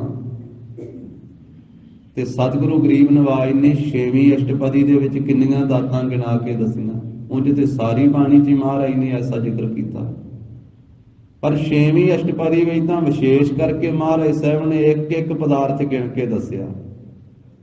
ਜਿਹ ਪ੍ਰਸਾਦ ਛਤੀ ਹੀ ਅੰਮ੍ਰਿਤ ਖਾਏ, ਤਿਸ ਠਾਕੁਰ ਕੋ ਰੱਖ ਮਨ ਮਾਹੇ। ਮਹਾਰਾਜ ਕਹਿੰਦੇ ਬੰਦਿਆ, ਜਿਸ ਵਾਹਿਗੁਰੂ ਦੀ ਕਿਰਪਾ ਨਾਲ ਤੂੰ 36 ਪ੍ਰਕਾਰ ਦੇ ਖਾਣੇ ਖਾਣਾ ਵਾ, ਤੇ ਕਦੀ ਸੋਚਿਆ ਵੀ ਕਰ ਵੀ ਉਹਨੇ ਦਿੱਤੇ ਆ ਤਾਂ ਖਾ ਰਿਹਾ। ਪਰਮੇਸ਼ਰ ਨੇ ਦਿੱਤੇ ਆ, ਤਰ੍ਹਾਂ ਤਰ੍ਹਾਂ ਦੇ ਪਕਵਾਨ ਮੈਂ ਛਕ ਰਿਹਾ ਵਾਂ। ਇਹ ਦੇਣ ਵਾਲਾ ਦਾਤਾ ਵਾਹਿਗੁਰੂ ਆ। ਜਿਹੇ ਪ੍ਰਸਾਦ ਛਤੀ ਹੀ ਅੰਮ੍ਰਿਤ ਖਾਏ, ਜਿਹੜਾ ਸਾਰੀ ਅਸ਼ਟਪਦੀ 'ਚ ਜਿਹੇ ਪ੍ਰਸਾਦ ਪਾਠ ਆਇਆ ਨਾ, ਉਹਦਾ ਅਰਥ ਇਹੀ ਆ ਵੀ ਜਿਹਦੀ ਕਿਰਪਾ ਨਾਲ ਤੈਨੂੰ ਇਹ ਕੁਝ ਮਿਲਿਆ। ਜਿਸ ਵਾਹਿਗੁਰੂ ਦੀ ਕਿਰਪਾ ਦੇ ਨਾਲ ਇਹ ਸਾਰਾ ਕੁਝ ਮਿਲਿਆ। ਤੇ ਕਿੰਨਾ ਕੁਝ ਗਿਣਾਇਆ ਹੈ। ਜਿਹੇ ਪ੍ਰਸਾਦ ਛਤੀ ਹੀ ਅੰਮ੍ਰਿਤ ਖਾਏ, ਤਿਸ ਠਾਕੁਰ ਕੋ ਰੱਖ ਮਨ ਮਾਹੇ। ਤਾਂ ਜਿਸ ਦੀ ਕਿਰਪਾ ਦੇ ਨਾਲ ਤੂੰ ਸਰੀਰ ਤੇ ਸੁਗੰਧੀਆਂ ਲਾਉਣਾ, ਮਾਰੇ ਕਹਿੰਦੇ ਸੁਗੰਧੀ ਲਾਉਣ ਲੱਗਿਆ ਵੀ ਉਹਦਾ ਸ਼ੁਕਰਾਨਾ ਕਰ ਲਿਆ ਕਰ। ਜੇ ਪ੍ਰਸਾਦ ਸੁਗੰਧਤ ਤਨ ਲਾਵੈ, ਤਿਸ ਕੋ ਸਿਮਰਤ ਪਰਮਗਤ ਪਾਵੈ। ਜੇ ਪ੍ਰਸਾਦ ਬਸਹਿ ਸੁਖ ਮੰਦਰ, ਜਦੋਂ ਸੁੱਖ ਦੇ ਨਾਲ ਘਰ ਦੇ ਵਿੱਚ ਮਕਾਨ ਦੇ ਛੱਤ ਦੇ ਥੱਲੇ ਸੌਣਾ ਵਾ ਨਾ, ਤੇ ਛੱਤ ਥੱਲੇ ਵੇਖ ਕਰਕੇ ਫੇਰ ਸ਼ੁਕਰਾਨਾ ਕਰਿਆ ਕਰ ਕਿ ਵਾਹਿਗੁਰੂ ਤੇਰੀ ਕਿਰਪਾ, ਤੂੰ ਰਹਿਣ ਵਾਸਤੇ ਘਰ ਵੀ ਦਿੱਤਾ, ਇਹ ਤੇਰੀ ਕਿਰਪਾ ਦੇ ਨਾਲ ਘਰ ਪ੍ਰਾਪਤ ਹੋਇਆ। ਜੇ ਪ੍ਰਸਾਦ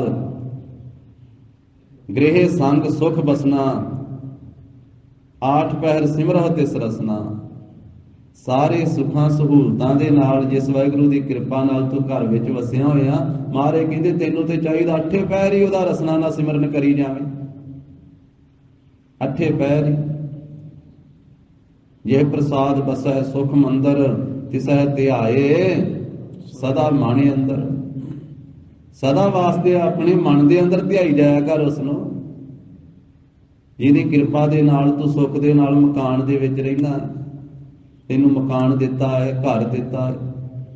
ਫਿਰ ਇੱਕ ਇੱਕ ਸਰੀਰ ਦਾ ਅੰਗ ਵੀ ਗਿਣ ਕੇ ਦੱਸਿਆ ਮਹਾਰਾਜ ਨੇ ਕਿ ਜਿਸ ਦੀ ਕਿਰਪਾ ਨਾਲ ਤੈਨੂੰ ਅੱਖਾਂ ਮਿਲੀਆਂ, ਕਈਆਂ ਕੋਲੇ ਅੱਖਾਂ ਵੀ ਨਹੀਂ।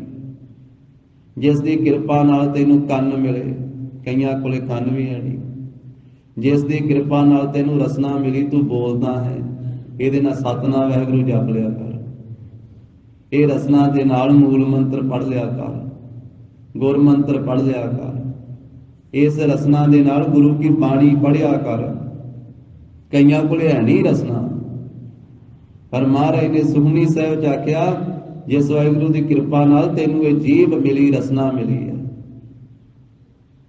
ਫਿਰ ਹੱਥ ਵੀ ਆਖਿਆ, ਪੈਰ ਵੀ ਆਖਿਆ ਮਹਾਰਾਜ ਨੇ ਵੀ ਜਿਹਦੀ ਕਿਰਪਾ ਨਾਲ ਤੇਰੇ ਹੱਥ ਵੀ ਚੱਲਦੇ ਆ, ਜਿਸ ਦੀ ਕਿਰਪਾ ਨਾਲ ਤੈਨੂੰ ਪੈਰ ਵੀ ਮਿਲੇ। ਇੱਕ ਇੱਕ ਅੰਗ ਤੇ ਇੱਕ ਇੱਕ ਜੋ ਵਸਤੂ ਸਾਡੇ ਕੋਲੇ ਆ, ਗਿਣ ਕੇ ਦੱਸੀ ਗੁਰੂ ਸਾਹਿਬ ਨੇ। ਗਿਣ ਕੇ ਤਾਂ ਦੱਸੀ ਆ ਵੀ ਤੈਨੂੰ ਚੇਤਾ ਭੁੱਲ ਗਿਆ ਬੰਦਿਆ। ਇੰਨਾ ਕੁਝ ਰੱਬ ਨੇ ਦਿੱਤਾ, ਤੂੰ ਫਿਰ ਵੀ ਕਈ ਵਾਰੀ ਇਹ ਕਹਿ ਦਿੰਦਾ ਵੀ ਮੈਨੂੰ ਦਿੱਤਾ ਹੀ ਕੀ ਆ। ਤੇ ਜੇ ਦਿੱਤਾ ਨਹੀਂਗਾ ਤੇ ਤੇਰੇ ਕੋਲੇ ਆਪਣਾ ਹੈ ਹੀ ਕੀ ਆ। ਸਾਰਾ ਕੁਝ ਤਾਂ ਉਸੇ ਨੇ ਦਿੱਤਾ। ਸਰੀਰ ਉਹਨੇ ਦਿੱਤਾ, ਜਿੰਦ ਉਹਨੇ ਦਿੱਤੀ ਆ। ਰੋਜ਼ ਅਰਦਾਸ ਕਰਦੇ ਆ, ਅਰਦਾਸ ਦਾ ਭਾਵ ਹੀ ਇਹ ਆ, ਤੂੰ ਠਾਕੁਰ ਤੁਮ ਪਹਿ ਅਰਦਾਸ ਜੀਓ ਪਿੰਡ ਸਭ ਤੇਰੀ ਰਾਸ। ਜੀਓ ਮੈਨੇ ਜਿੰਦ ਤੇ ਪਿੰਡ ਮੈਨੇ ਸਰੀਰ। ਬੰਦਿਆ ਤੇਰਾ ਤੇ ਆਪਣਾ ਸਰੀਰ ਵੀ ਨਹੀਂ, ਇਹ ਵੀ ਤਾਂ ਉਹਨੇ ਦਿੱਤਾ ਤੈਨੂੰ। ਸਰੀਰ ਵੀ ਤਾਂ ਪਰਮੇਸ਼ਰ ਨੇ ਦਿੱਤਾ ਨਾ, ਮਨੁੱਖਾ ਜਨਮ ਵੀ ਤਾਂ ਵਾਹਿਗੁਰੂ ਨੇ ਦਿੱਤਾ ਤੈਨੂੰ, ਤੇ ਇਹਦੇ ਵਿੱਚ ਜਿੰਦ ਵੀ ਉਹਨੇ ਦਿੱਤੀ ਆ, ਪਾਈ ਵੀ ਉਸੇ ਨੇ ਆ ਤੇ ਕੱਢਣੀ ਵੀ ਉਸੇ ਨੇ ਆ। ਪਾਈ ਵੀ ਇਸ ਜਿੰਦ ਉਹਨੇ ਹੀ ਇਸ ਸਰੀਰ। ਜੀਓ ਜਿਨ ਜੀਓ ਪਾਏ ਪਿੰਡ ਜਿਨ ਸਾਜਿਆ। ਜਿਸ ਨੇ ਇਹ ਜੀਓ ਵਿੱਚ ਪਾ ਕਰਕੇ ਸਰੀਰ ਨੂੰ ਸਾਜਿਆ ਹੈ ਤੇ ਉਹਨੇ ਇੱਕ ਦਿਨ ਕੱਢ ਵੀ ਲੈਣੀ ਹੈ ਜਿੰਦ ਵਿੱਚੋਂ। ਆਪ ਹੀ ਦਿੱਤੀ, ਆਪ ਹੀ ਲੈ ਲੈਣੀ ਹੈ। ਦੇਣ ਵਾਲਾ ਵੀ ਆਪ ਹੀ ਹੈ, ਲੈਣ ਵਾਲਾ ਵੀ ਆਪ ਹੀ ਹੈ। ਤਾਂ ਮਹਾਰਾਜ ਕਹਿੰਦੇ ਵਾਹਿਗੁਰੂ ਜੀ ਦੀਆਂ ਦਾਤਾਂ ਨੂੰ ਚੇਤੇ ਰੱਖਿਆ ਕਰ। ਦਾਤੇ ਦੀਆਂ ਦਾਤਾਂ। ਪਰਮੇਸ਼ਰ ਵਾਹਿਗੁਰੂ ਜੀ ਨੇ ਇੰਨੇ ਪਰਉਪਕਾਰ ਕੀਤੇ। ਜੇ ਕੋਈ ਇਨਸਾਨ ਦੇ ਉੱਤੇ ਕੋਈ ਉਪਕਾਰ ਕਰਦਾ ਨਾ ਤੇ ਬੰਦਾ ਸਾਰੀ ਜ਼ਿੰਦਗੀ ਚੇਤੇ ਰੱਖਦਾ, ਕਹਿੰਦਾ ਵੀ ਤੇਰਾ ਗੁਣ ਨਹੀਂ ਮੈਂ ਭੁਲਾਉਂਦਾ, ਤੂੰ ਮੇਰਾ ਕੰਮ ਕੀਤਾ, ਮੈਨੂੰ ਆ ਵਸਤੂ ਦਿੱਤੀ। ਤੇ ਜੇ ਕੋਈ ਭੁਲਾ ਦੇਵੇ ਤੇ ਕਹਿੰਦੇ ਵੀ ਇਹਨੇ ਕੀਤੇ ਉਪਕਾਰ ਨੂੰ, ਪਰਉਪਕਾਰ ਨੂੰ ਭੁਲਾ ਦਿੱਤਾ ਜਾਂ ਕਿਰਤ ਘਣ ਬਣ ਗਿਆ। ਵੀ ਮੈਂ ਆ ਇਹਦਾ ਕਾਰਜ ਕੀਤਾ ਸੀ, ਇਹਨੂੰ ਆ ਕੁਝ ਦਿੱਤਾ ਸੀ, ਇਹਨੇ ਭੁਲਾ ਦਿੱਤਾ ਜਾਂ ਕਿਰਤ ਘਣ ਬਣ ਗਿਆ। ਤੇ ਗੁਰੂ ਗ੍ਰੰਥ ਸਾਹਿਬ ਮਹਾਰਾਜ ਜੀ ਨੇ ਆਖਿਆ ਵੀ ਬੰਦਾ ਰੱਬ ਦੀਆਂ ਦਿੱਤੀਆਂ ਦਾਤਾਂ ਛਕਦਾ, ਭੋਗਦਾ, ਪਹਿਨਦਾ, ਹੰਢਾਉਂਦਾ, ਫਿਰ ਉਹਦਾ ਸਿਮਰਨ ਨਹੀਂ ਕਰਦਾ, ਭੁਲਾ ਦਿੰਦਾ ਹੈ। ਸਤਿਗੁਰੂ ਕਹਿੰਦੇ ਆ ਕਿਰਤ ਘਣ ਬਣ ਜਾਂਦਾ ਹੈ। ਜੈਤਸਰੀ ਦੀ ਵਾਰ 'ਚ ਹੀ ਬਚਨ ਆਉਂਦੇ ਨਾ, ਅਕਿਰਤ ਘਣਾ ਹਰ ਵਿਸਰਿਆ ਜੋਨੀ ਪਰਮੇਤ। ਜਿਨ੍ਹਾਂ ਨੂੰ ਵਾਹਿਗੁਰੂ ਵਿਸਰਿਆ, ਮਹਾਰਾਜ ਕਹਿੰਦੇ ਅਕਿਰਤ ਘਣ ਹੋ ਗਏ। ਅਕਿਰਤ ਘਣਾ ਨੇ ਪਰਮੇਸ਼ਰ ਦਾ ਕਦੀ ਸ਼ੁਕਰਾਨਾ ਨਹੀਂ ਕੀਤਾ, ਉਹਦੀਆਂ ਦਾਤਾਂ ਤੇ ਵਰਤ ਰਹੇ ਆ ਤੇ ਦਾਤੇ ਦਾ ਕਦੀ ਸ਼ੁਕਰਾਨਾ ਹੀ ਨਹੀਂ ਕੀਤਾ ਵੀ ਦਾਤਿਆ ਤੇਰਾ ਦਿੱਤਾ ਸਾਰਾ ਕੁਝ ਆ। ਮਹਾਰਾਜ ਕਹਿੰਦੇ ਅਕਿਰਤ ਘਣ ਹੋ ਗਏ, ਇਸ ਕਰਕੇ ਫਿਰ ਜੰਮਣ ਮਰਨ ਵਿੱਚ ਪਏ ਰਹਿੰਦੇ ਆ, ਜੋਨੀਆਂ ਵਿੱਚ ਜਾਂਦੇ ਆ ਜੀ। ਤੇ ਅਕਿਰਤ ਘਣ ਇੰਨਾ ਮਾੜਾ ਹੈ, ਇੰਨਾ ਮਾੜਾ ਹੈ। ਭਾਈ ਗੁਰਦਾਸ ਸਾਹਿਬ ਜੀ ਨੇ ਵਿਆਖਿਆ ਕੀਤੀ ਅਕਿਰਤ ਘਣ ਦੀ। ਭਾਈ ਸਾਹਿਬ ਕਹਿੰਦੇ ਸਤਿਗੁਰੂ ਨਾਨਕ ਦੇਵ ਸਾਹਿਬ ਮਹਾਰਾਜ ਜੀ ਦੇ ਪ੍ਰਕਾਸ਼ ਧਾਰਨ ਤੋਂ ਪਹਿਲਾਂ ਦੀ ਦਾਸਤਾਨ ਉਹਨਾਂ ਨੇ ਪੇਸ਼ ਕੀਤੀ।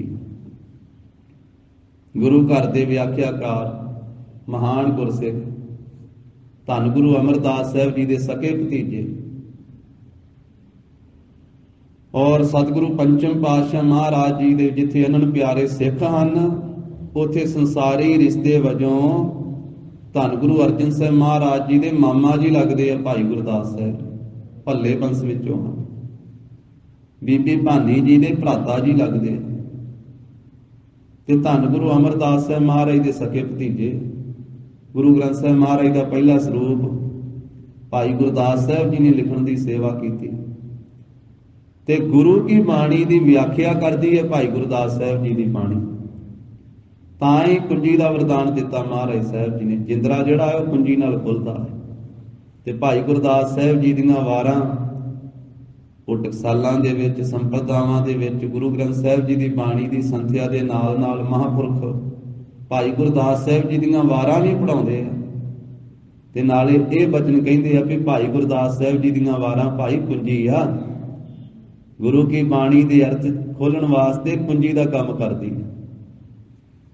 ਕਹਿੰਦੇ ਵੀ ਜੇ ਕੁੰਜੀ ਦੇ ਨਾਲ ਨਾ ਜਿੰਦਰਾ ਖੁੱਲ ਗਏ ਤੇ ਹੋਰ ਕੋਈ ਤਰੀਕਾ ਵੀ ਹੈ ਖੋਲਣ ਦਾ। ਹੋਰ ਕਹਿੰਦੇ ਤਰੀਕਾ ਇਹ ਆ ਵੀ ਸਰੀਆ ਪਾ ਕੇ ਜਿੰਦਾ ਖੋਲਿਆ ਜਾਂਦਾ, ਪਰ ਫਰਕ ਇੰਨਾ ਵਾ ਜਿਹੜਾ ਸਰੀਆ ਪਾ ਕੇ ਖੋਲਿਆ ਜਾਂਦਾ ਵਾ ਇੱਕ ਵਾਰੀ ਤਾਂ ਖੁੱਲ ਜਾਊਗਾ, ਜਿੰਦਰਾ ਹੀ ਨਹੀਂ ਇਕੱਲਾ ਖੁੱਲਣਾ, ਨਾਲ ਕਬਜੇ ਕੁਬਜੇ ਵੀ ਪੁੱਟੇ ਜਾਣੇ। ਦੋਹਰੀ ਵਾਰ ਨਹੀਂ ਉਹ ਜਿੰਦਰਾ ਲੱਗਦਾ। ਜਿਹੜਾ ਕੁੰਜੀ ਨਾਲ ਖੁੱਲ ਗਿਆ ਉਹਨੂੰ ਭਾਵੇਂ ਸੈਂਕੜੇ ਵਾਰੀ ਖੁੱਲ ਗਏ ਤੇ ਸੈਂਕੜੇ ਵਾਰੀ ਫੇਰ ਮਾਰ ਗਏ। ਇਸ ਕਰਕੇ ਭਾਈ ਸਾਹਿਬ ਜੀ ਦੀ ਵਾਰਾਂ ਨੂੰ ਕੁੰਜੀ ਦਾ ਵਰਦਾਨ ਦਿੱਤਾ ਪੰਜਵੇਂ ਪਾਤਸ਼ਾਹ ਮਹਾਰਾਜ ਨੇ। ਅਕਿਰਤ ਘਣ ਪਦ ਦੀ ਵਿਆਖਿਆ ਕਰਦਿਆਂ ਉਹਨਾਂ ਨੇ ਆਖਿਆ ਜਗਤ ਗੁਰੂ ਸ੍ਰੀ ਗੁਰੂ ਨਾਨਕ ਸਾਹਿਬ ਮਹਾਰਾਜ ਦੇ ਪ੍ਰਕਾਸ਼ ਧਾਰਨ ਤੋਂ ਪਹਿਲਾਂ ਦੀ ਜੋ ਸੰਸਾਰ ਦੀ ਹਾਲਤ ਸੀ ਤੇ ਕਰਤਾਰ ਨੇ ਪੁੱਛਿਆ ਧਰਤੀ ਦੇ ਪਾਸੋਂ ਵੀ ਧਰਤਗੇ ਦੱਸ ਤੇਰੇ ਤੇ ਕਾਹਦਾ ਭਾਰ ਵਾ। ਧਰਤੀ ਨੇ ਆਖਿਆ ਜੀ ਮੈਂ ਤਾਂ ਨਿੱਗਰਦੀ ਜਾਂਦੀ ਹਾਂ, ਗਰਕ ਹੁੰਨੀ ਜਾਂਦੀ ਹੈ, ਨਿੱਗਰ ਚੱਲੋ ਰਸਾਤਲ ਟੋਆ। ਭਾਵ ਇਹਦਾ ਇਹ ਹੈ ਵੀ ਸਾਰੇ ਪਾਸੇ ਪਾਪ ਦਾ ਵਰਤਾਰਾ ਵਰਤਿਆ ਸੀ, ਸਾਰੀ ਸ੍ਰਿਸ਼ਟੀ ਆਪ ਮੁਹਾਰੇ ਬੇਨਤੀਆਂ ਕਰਦੇ ਸੀ ਵੀ ਹੇ ਵਾਹਿਗੁਰੂ ਹੁਣ कोई अपना अवतार लै ते ये पापां दा बोझ हौला कर। ते इस अलंकार द्वारा भाई साहब जी ने ये व्याख्या की। कहन लगे धरती नूं पुछया, सृष्टि नूं पुछया, कादा कादा तेरे ते भार है? भी ये वड्डे वड्डे पहाड़ां दा, जिहड़े आसमान नूं कहंदे पर्वत, इन्हां दा भार है। पहाड़ घट कर दिंदे, हौले कर दिंदे आ तेरे तो। उन्हें आख्या नहीं, इन्हां पहाड़ां दा मेरे ते भार कोई नहीं। ये वड्डियां वड्डियां इमारतां जिहड़ियां हन, वड्डे वड्डे मकान बने पए, इन्हां दा भार है धरती तेरे ते हौले कर दिंदे आ। नहीं जी, इन्हां दा भी भार नहीं है। फिर आ वड्डे वड्डे दरख्त, बोड़ पिपल, होर बनस्पति, इन्हां दा भार है दरख्तां दा जां जीवां जंतुआं दा भार है, इन्हां दा भी महाराज मेरे ते भार नहीं है। ये अनेकां 84 ਲੱਖ जूना, इन्हां दा भार है तेरे ते। आख्या नहीं जी, इन्हां पशुआं पंछियां दा भी मेरे ते भार नहीं है। कहंदे फिर आ 7 समुंदरां दा भार होना तेरे ते, नदियां दरियावां दा भार होना, ये घट कर दईए। नहीं जी, मेरे ते दरियावां, नदियां ते समुंदरां दा भी भार नहीं है। फिर दस तेरे ते भार कादा है? ते भाई साहब कहंदे भी उस वेले धरती ने आख्या मेरे उत्ते होर किसे दा भार नहीं है, उन्हां मनुखां दा भार है जिन्हां नूं तुसीं मनुखा जन्म दे के भेजिया, ते इन्नियां दातां दित्तियां, तुहाडीआं दातां ते दित्तियां भोग रहे, पर तुहाडा शुकराना नहीं करदे। तुहाडीआं दित्तियां दातां ते खा रहे आ, हंडा रहे आ, पर कदी शुकराना नहीं करदे भी दातिया तेरियां दित्तियां दातां भोग रहे हैं। तू सारियां दातां दा दाता है। उन्हां आप जी नूं भुलाउण वाले निशुकरियां दा, अकिरत घणां दा मेरे ते भार है, उन्हां दा भार हौला कर दे।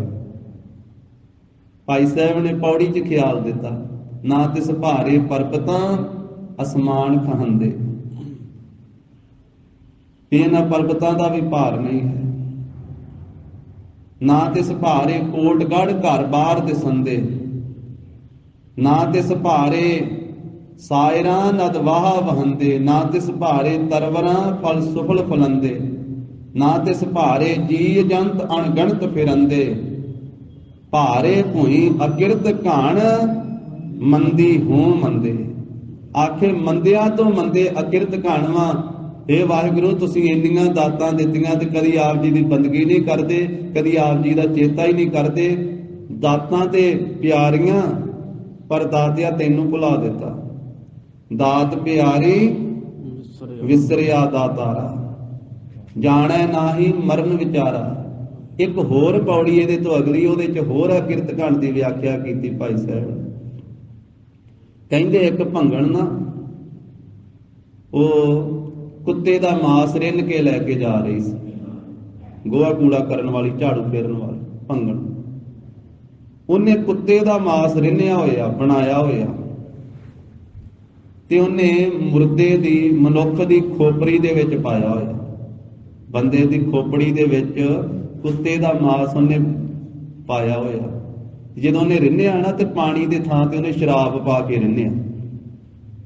ਪਾਣੀ ਦੀ ਥਾਂ ਤੇ ਸ਼ਰਾਬ ਪਾ ਕੇ ਰਿੰਨ ਕੇ, ਤੇ ਮੁਰਦੇ ਮਨੁੱਖ ਦੀ ਖੋਪੜੀ ਦੇ ਵਿੱਚ ਪਾ ਕੇ ਕੁੱਤੇ ਦਾ ਮਾਸ ਤੇ ਖੂਨ ਨਾਲ ਲਿਬੜੇ ਹੋਏ ਕੱਪੜੇ ਦੇ ਨਾਲ ਉੱਤੋਂ ਢੱਕ ਕੇ ਲੈ ਕੇ ਜਾ ਰਹੀ ਸੀ। ਰਸਤੇ ਵਿੱਚ ਕੋਈ ਮਿਲਿਆ, ਉਹਨੇ ਪੁੱਛਿਆ ਭੰਗਣੇ ਕੀ ਲੈ ਕੇ ਜਾ ਰਹੀ ਹੈ? ਖੂਨ ਨਾਲ ਲਿਬੜੇ ਹੋਏ ਕੱਪੜੇ ਨਾਲ ਢੱਕ ਕਰਕੇ। ਉਹਨੇ ਕਿਹਾ ਜੀ ਇਹ ਕੁੱਤੇ ਦਾ ਮਾਸ ਆ, ਪਾਣੀ ਦੇ ਵੰਡੇ ਦੀ ਸ਼ਰਾਬ ਪਾਈ ਹੋਈ ਆ, ਤੇ ਮੁਰਦੇ ਦੀ ਖੋਪੜੀ ਵਿੱਚ ਪਾ ਕਰਕੇ ਤੇ ਲੈ ਕੇ ਜਾ ਰਹੀ। ਆਖਿਆ ਵੀ ਐਡੀ ਭੈੜੀ ਵਸਤੂ, ਐਡੀ ਭੈੜੀ, ਇਹ ਕੁੱਤੇ ਦਾ ਮਾਸ ਪਾਣੀ ਦੀ ਥਾਂ ਤੇ ਸ਼ਰਾਬ ਪਾ ਕੇ ਰਿੰਨਿਆ ਹੋਇਆ, ਤੇ ਫਿਰ ਇਹਨੂੰ ਖੂਨ ਨਾਲ ਲਿਬੜੇ ਕੱਪੜੇ ਨਾਲ ਢੱਕਣ ਦੀ ਕੀ ਲੋੜ ਸੀ? ਭੰਗਣ ਨੇ ਆਖਿਆ ਮੈਂ ਤਾਂ ਢੱਕਿਆ ਵਾ, ਕਿਸੇ ਅਕਿਰਤ ਘਣ ਦੀ ਨਿਗਾਹ ਨਾਲ ਇਹਦੇ ਤੇ ਪੈ ਕੇ ਖਰਾਬ ਨਾ ਹੋ ਜਾਵੇ। ਭਾਈ ਗੁਰਦਾਸ ਸਾਹਿਬ ਕਹਿੰਦੇ ਤੁਸੀਂ ਵੇਖੋ, ਏਡੀ ਭੈੜੀ ਵਸਤੂ, ਉਹਦੇ ਵਾਸਤੇ ਵੀ ਇਹ ਖਿਆਲ ਕੀਤਾ ਜਾਂਦਾ ਵੀ ਅਕਿਰਤ ਘਣ ਦੀ ਜੇ ਨਿਗਾਹ ਪੈ ਗਈ ਤੇ ਵੀ ਖਰਾਬ ਹੋ ਜਾਣਾ। ਕਹਿੰਦੇ ਅਕਿਰਤ ਘਣ ਦੀ ਨਿਗਾਹ ਕਿੰਨੀ ਮਾੜੀ। ਜਿਸ ਨੇ ਪਰਮੇਸ਼ਰ ਦੀਆਂ ਦਿੱਤੀਆਂ ਦਾਤਾਂ ਭੋਗੀਆਂ, ਤੇ ਫਿਰ ਵਾਹਿਗੁਰੂ ਦਾ ਕਦੀ ਚੇਤਾ ਨਹੀਂ ਕੀਤਾ, ਕਦੀ ਸਿਮਰਨ ਨਹੀਂ ਕੀਤਾ, ਕਦੀ ਸ਼ੁਕਰਾਨਾ ਨਹੀਂ ਕੀਤਾ, ਕਿਰਤ ਘਣ ਬਣ ਗਿਆ। ਭਾਈ ਸਾਹਿਬ ਨੇ ਪੌੜੀ 'ਚ ਖਿਆਲ ਦਿੱਤਾ, ਕਹਿੰਦੇ ਮਦ ਵਿੱਚ ਰਿੱਧਾ ਪਾਏ ਕੈ ਕੁੱਤੇ ਦਾ ਮਾਸ, ਧਰਿਆ ਮਾਨਸ ਖੋਪਰੀ ਤਿਸ ਮੰਦੀ ਵਾਸ, ਰੱਤੂ ਭਰਿਆ ਕੱਪੜਾ ਕਰ ਕੱਜਣ ਤਾਸ, ਢੱਕ ਲੈ ਚੱਲੀ ਚੂਹੜੀ ਕਰ ਭੋਗ ਬਿਲਾਸ, ਆਗ ਸੁਨਾਏ ਪੁੱਛਿਆ ਲਾਹੈ ਵਿਸ਼ਵਾਸ, ਨਦਰੀ ਪਵੈ ਅਕਿਰਤ ਘਾਣ ਮਤ ਹੋਏ ਵਿਨਾਸ਼। ਭਾਈ ਸਾਹਿਬ ਕਹਿੰਦੇ ਤੁਸੀਂ ਅੰਦਾਜ਼ਾ ਲਾਓ ਅਕਿਰਤ ਘਣ ਦੀ ਨਿਗਾਹ ਕਿੰਨੀ ਮੰਦੀ ਹੈ, ਅਕਿਰਤ ਘਣ ਕਿੰਨਾ ਮਾੜਾ ਹੈ। ਤੇ ਗਰੀਬ ਨਵਾਜ ਨੇ ਆਖਿਆ ਵੀ ਜਿਹੜਾ ਬੰਦਾ ਰੱਬ ਦੀਆਂ ਦਿੱਤੀਆਂ ਦਾਤਾਂ ਤੇ ਭੋਗਦਾ ਹੈ ਪਰ ਕਦੀ ਸ਼ੁਕਰਾਨਾ ਨਹੀਂ ਕਰਦਾ, ਕਦੀ ਸਿਮਰਨ ਨਹੀਂ ਕਰਦਾ, ਉਹ ਅਕਿਰਤ ਘਣ ਹੋ ਜਾਂਦਾ ਤੇ ਉਹਨੂੰ ਫਿਰ ਜੰਮਣਾ ਮਰਨਾ ਪੈਂਦਾ ਤੇ ਜੂਨਾਂ 'ਚ ਜਾਣਾ ਪੈਂਦਾ। ਅਕਿਰਤ ਘਣਾ ਹਰ ਵਿਸਰਿਆ ਜੋਨੀ ਪਰਮੇਤ। ਤੇ ਗਰੀਬ ਨਵਾਜ ਸਾਹਿਬ ਜੀ ਕਹਿੰਦੇ ਜਿਹੜੇ ਗੁਰਮੁਖ ਹਨ ਨਾ ਉਹ ਸਦਾ ਵਾਸਤੇ ਵਾਹਿਗੁਰੂ ਜੀ ਨੂੰ ਸੰਭਾਲਦੇ, ਆਪਣੀ ਲੇਵੇ ਆਪੇ ਲਾਏ ਗੁਰਮੁਖ ਸਦਾ ਸੰਭਾਲੀਏ। ਉਹ ਪ੍ਰਭੂ ਦੇ ਪਿਆਰੇ ਗੁਰਮੁਖ, ਗੁਰੂ ਕੀ ਸਿੱਖਿਆ ਵਿੱਚ ਚੱਲਣ ਵਾਲੇ, ਉਹ ਸਦਾ ਚੇਤੇ ਕਰਦੇ। ਇਸ ਕਰਕੇ ਸਾਨੂੰ ਗੁਰੂ ਕੀ ਸ਼ਰਨ ਵਿੱਚ ਪੈ ਕਰਕੇ ਦਾਤੇ ਦੀਆਂ ਦਾਤਾਂ, ਉਹਨਾਂ ਦਾਤਾਂ ਵੱਲੇ ਵੇਖ ਕਰਕੇ ਦਾਤੇ ਦਾ ਸ਼ੁਕਰਾਨਾ ਕਰਨਾ ਚਾਹੀਦਾ ਹੈ ਔਰ ਉਸ ਵਾਹਿਗੁਰੂ ਜੀ ਦਾ ਸਦਾ ਸਿਮਰਨ ਕਰਨਾ ਚਾਹੀਦਾ ਹੈ। ਕਹੇ ਨਾਨਕ ਏਵੜ ਦਾਤਾ। ਕਹਿੰਦੇ ਹਨ ਧੰਨ ਸ੍ਰੀ ਗੁਰੂ ਅਮਰਦਾਸ ਸਾਹਿਬ ਜੀ ਮਹਾਰਾਜ ਕਿ ਉਹ ਪਰਮੇਸ਼ਰ ਏਡਾ ਵੱਡਾ ਦਾਤਾ ਹੈ, ਜਿਨੇ ਮਾਤਾ ਦੇ ਗਰਭ ਦੇ ਵਿੱਚ ਵੀ ਸਾਡੀ ਪਾਲਣਾ ਕੀਤੀ। ਜਨਮ ਹੋਇਆ ਤੇ ਸਾਡੇ ਮੂੰਹ ਵਿੱਚ ਦੰਦ ਕੋਈ ਨਹੀਂ ਸੀ, ਤੇ ਵਾਹਿਗੁਰੂ ਪਰਮੇਸ਼ਰ ਕਿੱਡਾ ਸਮਰੱਥ ਹੈ, ਉਹਨੇ ਵੇਖਿਆ ਵੀ ਇਹਦੇ ਮੂੰਹ ਵਿੱਚ ਦੰਦ ਕੋਈ ਨਹੀਂ, ਇਸ ਕਰਕੇ ਹੁਣ ਇਹ ਰੋਟੀ ਤੇ ਖਾ ਨਹੀਂ ਸਕਦਾ, ਤੇ ਉਹਨੇ ਸਾਡੇ ਪੀਣ ਵਾਸਤੇ ਦੁੱਧ ਦਾ ਪ੍ਰਬੰਧ ਕੀਤਾ। ਤੇ ਕਿਸੇ ਗੁਰਮੁਖ ਨੇ ਲਿਖਿਆ, ਉਹ ਕਹਿੰਦਾ ਹੈ ਕਿ ਬੰਦਿਆ ਵੇਖ, ਤੇਰੇ ਜਨਮ ਤੋਂ ਬਾਅਦ ਤੇਰੇ ਮੂੰਹ ਵਿੱਚ ਦੰਦ ਕੋਈ ਨਹੀਂ ਸੀ, ਰੋਟੀ ਤੂੰ ਖਾ ਨਹੀਂ ਸੀ ਸਕਦਾ, ਹੋਰ ਕੋਈ ਵਸਤੂ ਨਹੀਂ ਸੀ ਖਾ ਸਕਦਾ ਉਸ ਮੌਕੇ ਤੇ ਪਰਮੇਸ਼ਰ ਨੇ ਤੇਰੇ ਪੀਣ ਵਾਸਤੇ ਦੁੱਧ ਦਿੱਤਾ, ਉਸ ਵੇਲੇ ਦੁੱਧ ਦਾ ਪ੍ਰਬੰਧ ਕੀਤਾ। ਜਬ ਦਾਂਤ ਨਹੀਂ ਤਬ ਦੂਧ ਦੀਆ। ਤੇ ਉਹਨੇ ਦੂਜੀ ਗੱਲ ਆਖੀ ਗੁਰਮੁਖ ਨੇ, ਕਹਿੰਦਾ ਵੀ ਜਦੋਂ ਦੰਦ ਨਹੀਂ ਸੀ ਉਦੋਂ ਤੈਨੂੰ ਪੀਣ ਵਾਸਤੇ ਦੁੱਧ ਦਿੱਤਾ, ਤੇ ਜਿੰਨੇ ਦੰਦ ਦਿੱਤੇ ਖਾਣ ਵਾਸਤੇ ਰੋਟੀ ਨਾ ਦਊਗਾ, ਜਿੰਨੇ ਦੰਦ ਦਿੱਤੇ ਉਹ ਖਾਣ ਵਾਸਤੇ ਪ੍ਰਸ਼ਾਦਾ ਵੀ ਦਊਗਾ। ਜਬ ਦਾंत नहीं तब दूध दिया, अब दांत दिए क्या रोजी ना दा है, कि रोजी नहीं दवेगा। कहे नानक एवड दाता, एडा वड्डा दाता। पट्टी दा राजा दुनी चंद, 7 ਧੀਆਂ जमीआं, पुत्र कोई ना। पुछन लगा अपनियां ਧੀਆਂ ਨੂੰ, 6 ਵਿਆਹੀਆਂ ਹੋਈਆਂ ਤੇ 7ਵੀਂ ਬੀਬੀ रजनी ਉਹ ਹੱਲੇ ਵਿਆਹਣ ਵਾਲੀ ਹੈ, ਉਹਦਾ ਆਨੰਦ ਕਾਰਜ ਨਹੀਂ ਕੀਤਾ। ਕਹਿੰਦਾ ਵੀ ਧੀਓ ਕਿਹਦਾ ਦਿੱਤਾ ਖਾਂਦੀਆਂ ਜੇ। ਹੰਕਾਰੀ ਸੀ, ਮਾਨੀ ਸੀ, ਜਿਹੜੀਆਂ 6 ਵਿਆਹਾਂ ਹੋਈਆਂ ਉਹਨਾਂ ਨੇ ਆਖਿਆ ਬਾਬਲਾ ਤੇਰਾ ਦਿੱਤਾ ਹੀ ਖਾਂਦੀਆਂ, ਆਪ ਜੀ ਦਾ ਦਿੱਤਾ ਖਾਂਦੀਆਂ, ਤੁਸੀਂ ਸਾਨੂੰ ਦਿੰਦੇ ਹੋ, ਅਸੀਂ ਖਾਂਦੀਆਂ ਪੀਂਦੀਆਂ ਪਹਿਨਦੀਆਂ ਹਟਾਉਂਦੀਆਂ। ਜਿਹੜੀ 7ਵੀਂ ਧੀ ਹੈ ਬੀਬੀ ਰਜਨੀ, ਰੋਜ਼ ਸਤ ਸੰਗਤ ਵਿੱਚ ਜਾਂਦੀ ਸੀ ਧਰਮਸ਼ਾਲਾ ਵਿੱਚ, ਪੱਟੀ ਦੇ। ਪਹਿਲਾਂ ਗੁਰਦੁਆਰੇ ਸਾਹਿਬ ਦਾ ਨਾਂ ਧਰਮਸ਼ਾਲਾ ਹੀ ਸੀ, 5ਵੇਂ ਮਹਾਰਾਜ ਤੀਕ ਧਰਮਸ਼ਾਲਾ ਨਾਂ ਹੀ ਰਿਹਾ। ਗੁਰੂ ਨਾਨਕ ਸਾਹਿਬ ਮਹਾਰਾਜ ਨੇ ਨਗਰਾਂ ਨਗਰਾਂ ਵਿੱਚ ਧਰਮਸ਼ਾਲਾ ਕਾਇਮ ਕਰਵਾਈਆਂ। ਧਰਮਸ਼ਾਲਾ ਦਾ ਅਰਥ ਹੈ ਧਰਮ ਦਾ ਘਰ, ਜਿੱਥੇ ਧਰਮ ਚੇਤੇ ਆਵੇ। ਬੀਬੀ ਰਜਨੀ ਰੋਜ਼ ਗੁਰਦੁਆਰੇ ਸਾਹਿਬ ਧਰਮਸ਼ਾਲਾ ਜਾਂਦੀ ਸੀ, ਰੋਜ਼ ਜਪਜੀ ਸਾਹਿਬ ਦਾ ਪਾਠ ਤੇ ਆਸਾ ਦੀ ਵਾਰ ਦਾ ਕੀਰਤਨ, ਆਸਾ ਦੀ ਵਾਰ ਦਾ ਪਾਠ ਕਰਦੀ ਸੀ, ਆਸਾ ਦੀ ਵਾਰ ਦਾ ਕੀਰਤਨ ਵੀ ਸੁਣਦੀ ਸੀ। ਜਦੋਂ ਉਹਦੀ ਵਾਰੀ ਆਈ ਤੇ ਉਹਨੇ ਆਖਿਆ ਪਿਤਾ ਜੀ ਜਿਹਦਾ ਦਿੱਤਾ ਸਾਰਾ ਸੰਸਾਰ ਖਾਂਦਾ ਹੈ, ਜਿਹਦਾ ਦਿੱਤਾ ਤੁਸੀਂ ਵੀ ਖਾਂਦੇ ਹੋ, ਉਸੇ ਵਾਹਿਗੁਰੂ ਪਰਮੇਸ਼ਰ ਦਾ ਦਿੱਤਾ ਮੈਂ ਖਾਂਦੀ ਹਾਂ।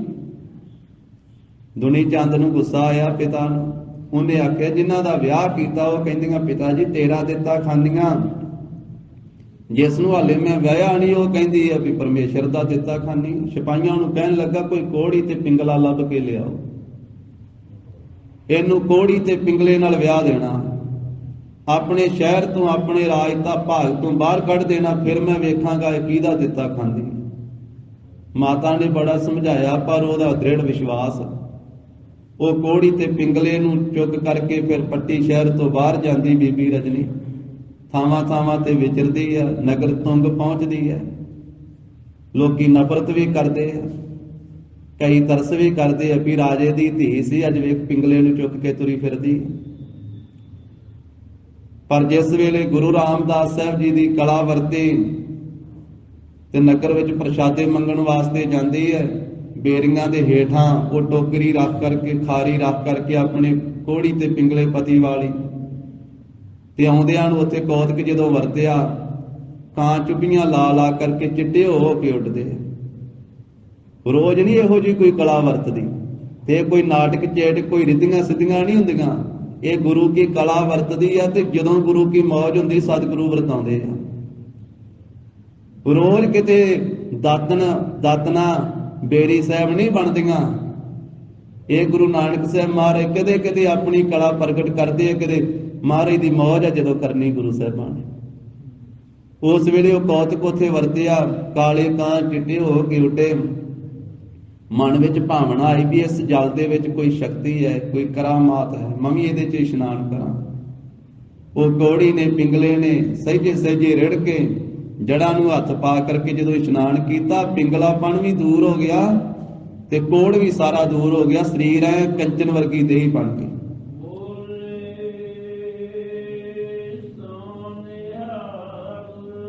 ਸਤਿ ਸ੍ਰੀ ਅਕਾਲ। ਤੇ ਗੁਰੂ ਮਹਾਰਾਜ ਸਾਹਿਬ ਸੱਚੇ ਪਾਤਸ਼ਾਹ ਪੰਜਵੇਂ ਪਾਤਸ਼ਾਹ ਨੇ ਫਿਰ ਉਹ ਬੀਬੀ ਰਜਨੀ ਨੂੰ ਤੇ ਉਹਦੇ ਪਤੀ ਨੂੰ, ਇਹ ਰਾਜੇ ਪੱਟੀ ਦੇ ਦੁਨੀ ਚੰਦ ਨੂੰ ਬੁਲਾ ਕਰਕੇ ਆਖਿਆ, ਵੇਖ ਤੂੰ ਤਾਂ ਪਿੰਗਲੇ ਤੇ ਕੋੜੀ ਦੇ ਲੜ ਲਾਇਆ ਸੀ ਨਾ, ਤੇ ਬੀਬੀ ਰਜਨੀ ਦੇ ਸੱਤ ਨੂੰ ਭਾਗ ਲੱਗਾ, ਇਹਦੇ ਸਿਦਕ ਨੂੰ ਭਾਗ ਲੱਗਾ ਹੈ, ਤੇ ਹੁਣ ਇਹਨੂੰ ਤੂੰ ਰਾਜ ਭਾਗ ਦੇ। ਉਹ ਰਾਜ ਭਾਗ ਮਹਾਰਾਜ ਨੇ ਦਵਾਇਆ ਸੀ। ਤੇ ਗਰੀਬ ਨਵਾਜ ਸਾਹਿਬ ਦੇ ਅੰਮ੍ਰਿਤ ਬਾਣੀ ਤੇ ਨਿਸ਼ਚਾ ਸੀ ਬੀਬੀ ਰਜਨੀ ਦਾ। ਆਪਾਂ ਵੀ ਪਾਠ ਕਰਦੇ ਹਾਂ ਤੇ ਸੰਧਿਆ ਵੇਲੇ ਗੁਰੂ ਪੰਜਵੇਂ ਪਾਤਸ਼ਾਹੀ ਦਾ ਪਵਿੱਤਰ ਸ਼ਬਦ ਪੜ੍ਹਦੇ ਹਾਂ। ਰਾਗ ਗੂਜਰੀ ਮਹੱਲਾ ਪੰਜਵਾ ਰਹਿਰਾ ਸਾਹਿਬ ਦੇ ਵਿੱਚ, ਕਾਹੇ ਰੇ ਮਨ ਚਿਤਵਹਿ ਉਦਮ ਜਾ ਆਹਰ ਹਰ ਜੀਉ ਪਰਿਆ। ਅਗਲਾ ਭਜਨ, ਸੈਲ ਪੱਥਰ ਮਹਿ ਜੰਤਿਉ ਪਾਏ ਤਾ ਕਾ ਰਿਜਕ ਆਗੇ ਕਰ ਧਰਿਆ। ਵੀ ਬੰਦਿਆ ਤੈਨੂੰ ਤੇ ਹੱਥ ਪੈਰ ਦਿੱਤੇ, ਅਕਲ ਵੀ ਦਿੱਤੀ, ਸਾਰਾ ਕੁਝ ਦਿੱਤਾ ਵਾ, ਤੇ ਦੁਕਾਨਾਂ ਵੀ ਜਿੱਥੋਂ ਸੌਦਾ ਲੈ ਕੇ ਛਕ ਲਵੇਂਗਾ। ਤੇ ਵੇਖ ਪਰਮੇਸ਼ਰ ਨੇ ਤਾਂ ਪੱਥਰਾਂ ਵਿੱਚ ਜੀਵ ਜੰਤੂ ਪੈਦਾ ਕੀਤੇ, ਉਹਨਾਂ ਨੂੰ ਬਾਅਦ ਚ ਪੈਦਾ ਕੀਤਾ। ਤਾਂ ਕਾ ਰਿਜਕ ਆਗਿਆ ਕਰ ਧਰਿਆ, ਉਹਨਾਂ ਦਾ ਰਿਜਕ ਉੱਥੇ ਪਹਿਲਾਂ ਪੈਦਾ ਕੀਤਾ। ਕੈਸਾ ਦਾਤਾ ਹੈ। ਇਸੇ ਸ਼ਬਦ ਚ ਅੱਗੇ ਜਾ ਕੇ ਮਹਾਰਾਜ ਨੇ ਆਖਿਆ, ਪਰਮੇਸ਼ਰ ਨੇ ਕਿਸੇ ਨੂੰ ਕਿਸੇ ਦੇ ਆਸਰੇ ਤੇ ਨਹੀਂ ਛੱਡਿਆ, ਸਿਰਫ ਸਿਰ ਰਿਜਕ ਆਪ ਦਿੰਦਾ ਹੈ। ਜਨਨ ਪਿਤਾ ਲੋਕ ਸੁੱਤ ਬਣਤਾ ਕੋਏ ਨਾ ਕਿਸ ਕੀ ਧਰਿਆ। ਇਹਦਾ ਭਾਵ ਆ ਕੋਈ ਕਿਸੇ ਦੇ ਆਸਰੇ ਤੇ ਨਹੀਂ ਰੱਖਿਆ ਉਹਨੇ। ਕਈ ਵਾਰੀ ਬੰਦੇ ਨੂੰ ਭੁਲੇਖਾ ਪੈ ਜਾਂਦਾ, ਜਿਵੇਂ ਦੁਨੀ ਚੰਦ ਨੂੰ ਭੁਲੇਖਾ ਪੈ ਗਿਆ ਵੀ ਰਜਨੀਏ ਮੇਰਾ ਦਿੱਤਾ ਖਾਨੀ ਤੂੰ। ਉਹਨੇ ਆਖਿਆ ਨਾ ਪਿਤਾ ਜੀ, ਪਰਮੇਸ਼ਰ ਦਾ ਦਿੱਤਾ ਸਾਰੇ ਖਾਂਦੇ। ਕਈ ਵਾਰੀ ਭੁਲੇਖਾ ਪੈ ਜਾਂਦਾ ਹੈ, ਕਿਸੇ ਮਾਂ ਪਿਓ ਨੂੰ ਭੁਲੇਖਾ ਪੈ ਜਾਂਦਾ ਵੀ ਬੱਚਿਓ ਤੁਸੀਂ ਮੇਰਾ ਦਿੱਤਾ ਖਾਂਦੇ ਹੋ। ਕਈਆਂ ਬੱਚਿਆਂ ਨੂੰ ਭੁਲੇਖਾ ਪੈ ਜਾਂਦਾ ਵੀ ਅਸੀਂ ਨਾ ਨੌਕਰੀ ਕਰੀਏ, ਪੈਸੇ ਨਾ ਕਮਾਈਏ, ਤੇ ਮਾਤਾ ਪਿਤਾ ਨੂੰ ਕਹਿਣ ਲੱਗ ਪੈਂਦੇ ਵੀ ਤੁਸੀਂ ਸਾਡਾ ਦਿੱਤਾ ਖਾਂਦੇ ਹੋ। ਪਰ ਗੁਰੂ ਮਹਾਰਾਜ ਨੇ ਆਖਿਆ ਵੀ ਨਾ ਕਿਸੇ ਨੂੰ, ਨਾ ਘਰ ਵਾਲੀ, ਨਾ ਘਰ ਵਾਲੇ ਦੇ, ਨਾ ਪਿਓ, ਨਾ ਮਾਂ ਪਿਓ ਦੇ, ਕਿਸੇ ਦੇ ਆਸਰੇ ਤੇ ਪਰਮੇਸ਼ਰ ਨੇ ਕਿਸੇ ਨੂੰ ਨਹੀਂ ਰੱਖਿਆ। ਜਨਨ ਪਿਤਾ, ਜਨਨ ਕਹਿੰਦੇ ਮਾਤਾ ਨੂੰ, ਪਿਤਾ ਪਿਓ, ਜਨਨ ਪਿਤਾ ਲੋਕ, ਹੋਰ ਜਿੰਨੇ ਲੋਕ ਹਨ, ਸੁੱਤ ਪੁੱਤਰ ਦਾ ਨਾਮ ਹੈ, ਬਣਤਾ ਘਰ ਵਾਲੀ ਦਾ ਨਾਮ ਹੈ। ਜਨਨ ਪਿਤਾ ਲੋਕ ਸੁੱਤ ਬਣਤਾ ਕੋਏ ਨਾ ਕਿਸ ਕੀ ਧਰਿਆ। ਕਿਸੇ ਨੂੰ ਕਿਸੇ ਦੇ ਆਸਰੇ ਤੇ ਨਹੀਂ ਰੱਖਿਆ। ਫਿਰ ਕਿਹਦੇ ਆਸਰੇ ਤੇ ਆ ਜੀ ਸਾਰੇ? ਮਹਾਰਾਜ ਕਹਿੰਦੇ ਸਿਰ ਸਿਰ ਰਿਜਕ ਸੰਭਾਹੇ ਠਾਕੁਰ ਕਾਹੇ ਮਨ ਭਉ ਕਰਿਆ। ਮਨਾ ਤੂੰ ਕਾਹਦੇ ਵਾਸਤੇ ਡਰ ਕੀਤਾ ਹੋਇਆ? ਸਾਰਿਆਂ ਨੂੰ ਸਿਰ ਸਿਰ ਰਿਜਕ ਤਾਂ ਪਰਮੇਸ਼ਰ ਦੇ ਰਿਹਾ। ਗੁਰੂ ਅੰਗਦ ਦੇਵ ਸਾਹਿਬ ਮਹਾਰਾਜ ਨੇ ਆਖਿਆ ਰਾਮਕਲੀ ਦੀ ਵਾਰ ਵਿੱਚ, ਨਾਨਕ ਚਿੰਤਾ ਮਤ ਕਰੋ ਚਿੰਤਾ ਤਿਸ ਹੀ ਹੈ, ਜਲ ਮਹਿ ਜੰਤਿਉ ਪਾਇਨ ਤਿਨਾ ਪੇਰੋਜੀ ਦੇ। ਉਥੇ ਹੱਟ ਨਾ ਚੱਲਈ ਨਾ ਕੋ ਕਿਰਸ ਕਰੇ, ਸੌਦਾ ਮੂਲ ਨਾ ਹੋਵਈ ਨਾ ਕੋ ਲਏ ਨਾ ਦੇ। ਜੀਆਂ ਕਾ ਆਹਾਰ ਜੀ ਖਾਣਾ ਇਹੋ ਕਰੇ, ਵਿੱਚ ਉਪਾਏ ਸਾਇਰਾਂ ਤਿਨਾ ਪਿਸਾਰ ਕਰੇ। ਸਾਇਰਾਂ ਨਾਮ ਸਮੁੰਦਰਾਂ ਦਾ। ਜਿੱਥੇ ਪੱਥਰਾਂ 'ਚ ਪੈਦਾ ਕੀਤੇ, ਉੱਥੇ ਸਮੁੰਦਰਾਂ 'ਚ ਵੀ ਉਹਨੇ ਪੈਦਾ ਕੀਤੇ ਜੀਵ ਜੰਤੂ। 42 ਲੱਖ ਜੂਨਾਂ ਸੁੱਕੇ ਤੇ ਪੈਦਾ ਕੀਤੀਆਂ, ਕੁਛ ਆਕਾਸ਼ ਵਿੱਚ ਪੈਦਾ ਕੀਤੀਆਂ, ਤੇ 42 ਲੱਖ ਜੀਵ ਜੰਤੂ ਪਾਣੀ 'ਚ ਹੀ ਪੈਦਾ ਕੀਤੇ, ਉਹਨਾਂ ਦੀ ਪਾਲਣਾ ਉੱਥੇ ਹੀ ਕਰ ਰਿਹਾ। 42 ਲੱਖ ਜੀ ਜਲ ਮਹਿ ਹੋਤੇ, ਬੀਠਲ ਪਹਿਲਾ ਕਾਇ ਕਰੋ। ਵਿੱਚ ਉਪਾਏ ਸਾਇਰਾ ਤਿਨਾ ਬੇਸਾਰ ਕਰੇ, ਨਾਨਕ ਚਿੰਤਾ ਮਤ ਕਰੋ, ਚਿੰਤਾ ਤਿਸ ਹੀ ਹੈ। ਮਾਰੇ ਕਹਿੰਦੇ ਕਹੇ ਨਾਨਕ ਏਵਡ ਦਾਤਾ, ਏਡਾ ਵੱਡਾ ਦਾਤਾ ਜੋ ਪਰਮੇਸ਼ਰ ਹੈ। 84 ਲੱਖ ਜੂਣੇ ਉਪਾਈ, ਰਿਜਕ ਦੀਆ ਸਭ ਹੋ ਕੋ ਤਦ ਕਾ। ਤਦੋਂ ਦਾ, ਜਦੋਂ ਦੀ ਸ੍ਰਿਸ਼ਟੀ ਪੈਦਾ ਕੀਤੀ, ਜਦੋਂ ਦੀਆਂ 84 ਲੱਖ ਜੂਨਾਂ ਪੈਦਾ ਕੀਤੀਆਂ, ਉਦੋਂ ਦਾ ਦੇ ਹੀ ਜਾਂਦਾ। ਉਹਦਾ ਭੰਡਾਰਾ ਮੁੱਕਣਾ ਤੇ ਕੀ ਹੋਣਾ ਵੀ ਨਹੀਂ ਹੁੰਦਾ। ਦੇਂਦਾ ਤੇ ਲੈਂਦੇ ਥੱਕ ਪਾਹੇ, ਲੈਣ ਵਾਲੇ ਥੱਕ ਜਾਂਦੇ, ਦੇਣ ਵਾਲਾ ਥੱਕਦਾ ਹੀ ਨਹੀਂ। ਜੁਗਾ ਜੁਗੰਤਰ ਖਾਹੀ ਖਾਹੇ, ਖਾਂਦਿਆਂ ਖਾਂਦਿਆਂ ਮੂੰਹ 'ਚ ਦੰਦ ਘਸ ਕੇ ਡਿੱਗ ਜਾਂਦੇ ਇੱਕ ਦਿਨ, ਪਰ ਪਦਾਰਥ ਨਹੀਂ ਮੁੱਕਦੇ। ਮਹਾਰਾਜ ਨੇ ਆਖਿਆ ਖਾਂਦਿਆਂ ਖਾਂਦਿਆਂ ਮੋਹ ਇਕੱਠਾ, ਮੂੰਹ ਘਸ ਗਿਆ ਦੰਦ ਖਾਂਦਿਆਂ ਖਾਂਦਿਆਂ। ਜੇ ਫਿਰ ਵੀ ਉਹਦਾ ਸ਼ੁਕਰਾਨਾ ਨਾ ਕਰੀਏ ਤੇ ਫਿਰ ਸਤਿਗੁਰਾਂ ਨੇ ਆਖਿਆ ਧਰਕਾਰ ਐਸੇ ਜੀਵਨ ਨੂੰ। ਖਾਂਦਿਆਂ ਖਾਂਦਿਆਂ ਮੋਹ ਇਕੱਠਾ, ਪੈ ਨੰਦਿਆਂ ਸਭ ਅੰਗ, ਨਾਨਕ ਧ੍ਰਿਗ ਤਿਨਾ ਕਾ ਜੀਵਿਆ, ਜਿਨ ਸੱਚ ਨਾ ਲਾਗੋ ਰੰਗ। ਕਹੈ ਨਾਨਕ ਏਵਡ ਦਾਤਾ। ਧੰਨ ਗੁਰੂ ਅਮਰਦਾਸ ਸਾਹਿਬ ਕਹਿੰਦੇ ਏਡਾ ਵੱਡਾ ਉਹ ਪਰਮੇਸ਼ਰ ਦਾਤਾ ਹੈ ਜਿਸ ਨੇ ਸਾਨੂੰ ਸਾਰੀਆਂ ਦਾਤਾਂ ਦਿੱਤੀਆਂ ਹਨ। ਸੋ ਕਿਉ ਮਨ ਹੋ ਵਿਸਾਰੀਐ, ਸੋ ਉਸ ਪਰਮੇਸ਼ਰ ਨੂੰ ਕਿਉਂ ਭਾਈ ਮਨ ਚੋਂ ਵਿਸਾਰੀਏ, ਕਿਉਂ ਮਨ ਚੋਂ ਭੁਲਾਈਏ। ਉਸ ਵਾਹਿਗੁਰੂ ਨੂੰ ਭੁਲਾਉਣਾ ਨਹੀਂ ਚਾਹੀਦਾ ਜੋ ਸਾਰੀਆਂ ਦਾਤਾਂ ਦੇਣ ਵਾਲਾ। ਉਹ ਸਦਾ ਹੀ ਸਾਨੂੰ ਚੇਤੇ ਰਹਿਣਾ ਚਾਹੀਦਾ, ਉਸ ਦਾ ਸਦਾ ਹੀ ਸਿਮਰਨ ਕਰੀਏ। ਊਠਤ ਬੈਠਤ ਸੋਵਤ ਨਾਮ, ਉੱਠਦਿਆਂ ਬਹਿੰਦਿਆਂ ਸੌਂਦਿਆਂ ਹਰ ਵੇਲੇ ਉਹਦਾ ਸਿਮਰਨ, ਹਰ ਵੇਲੇ ਵਾਹਿਗੁਰੂ ਦੀ ਯਾਦ ਵਿੱਚ ਜੁੜੇ ਰਹੀਏ, ਉਹਦਾ ਸ਼ੁਕਰਾਨਾ ਹੀ ਕਰਦੇ ਰਹੀਏ।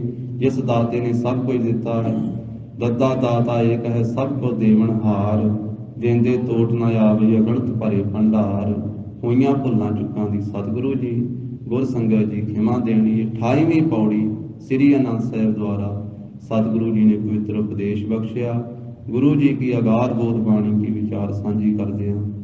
ਹੋਈਆਂ ਭੁੱਲਾਂ ਦੀ ਖਿਮਾ ਦੇਣੀ, ਦੇਹੋ ਸੱਜਣ ਅਸੀਸ ਅੜੀਆਂ, ਜਿਉ ਹੋਵੇ ਸਾਹਿਬ ਸਿਉ ਮੇਲ। ਆਪਣੀ ਲਿਵ ਆਪੇ ਲਾਏ, ਗੁਰਮੁਖ ਸਦਾ ਸੰਭਾਲੀਐ, ਕਹਿ ਨਾਨਕ ਏਵਡ ਦਾਤਾ, ਸੋ ਕਿਉ ਮਨਹੁ ਵਿਸਾਰੀਐ। ਵਾਹਿਗੁਰੂ ਜੀ ਕਾ ਖਾਲਸਾ, ਵਾਹਿਗੁਰੂ ਜੀ ਕੀ ਫਤਿਹ।